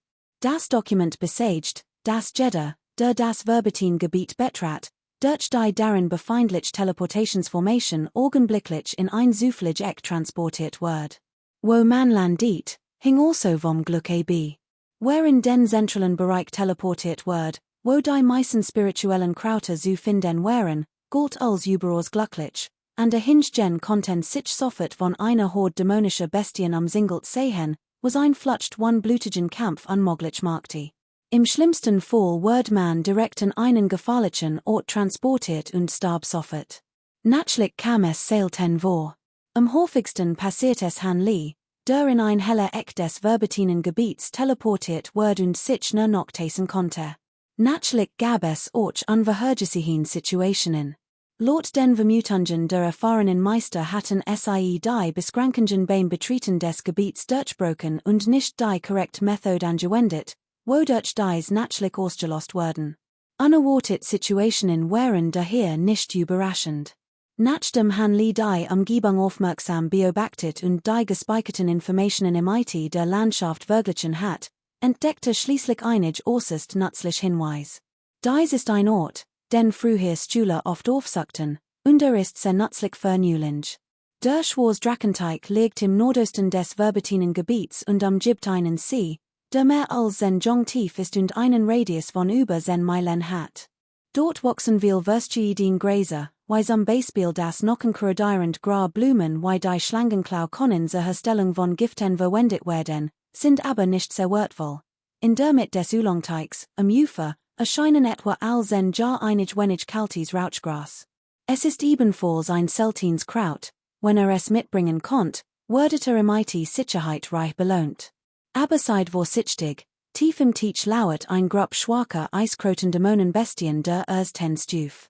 Sie sind jedoch friedlich, solange sie nicht provoziert, besteht kein Gefahr nachdem han li die Informationen mehrmals durchgelesen hat, verstand es allmalig. Normalerweise erscheinen umso mehr kostbar Geisterwesen und mächtige Dämonenbestien zum Schutz des verbettinen Gebiets, je nahe man dem Zentrum kam. Obwohl der Oolongteich etwas außerhalb des Zentrums lag, war nicht allzu weit entfernt. Wenn sich bielte, konnte das Zentrum innerhalb eines Tags erreichen.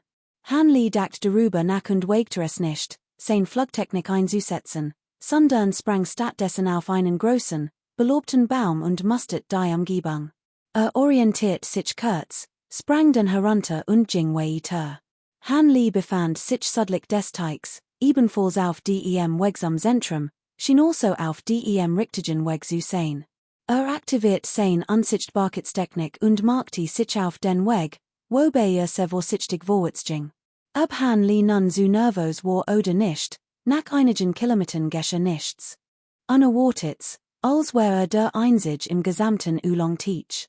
Als das Rauschen des Wassers hört, entspannten sich seine angespannten Nerven endlich etwas.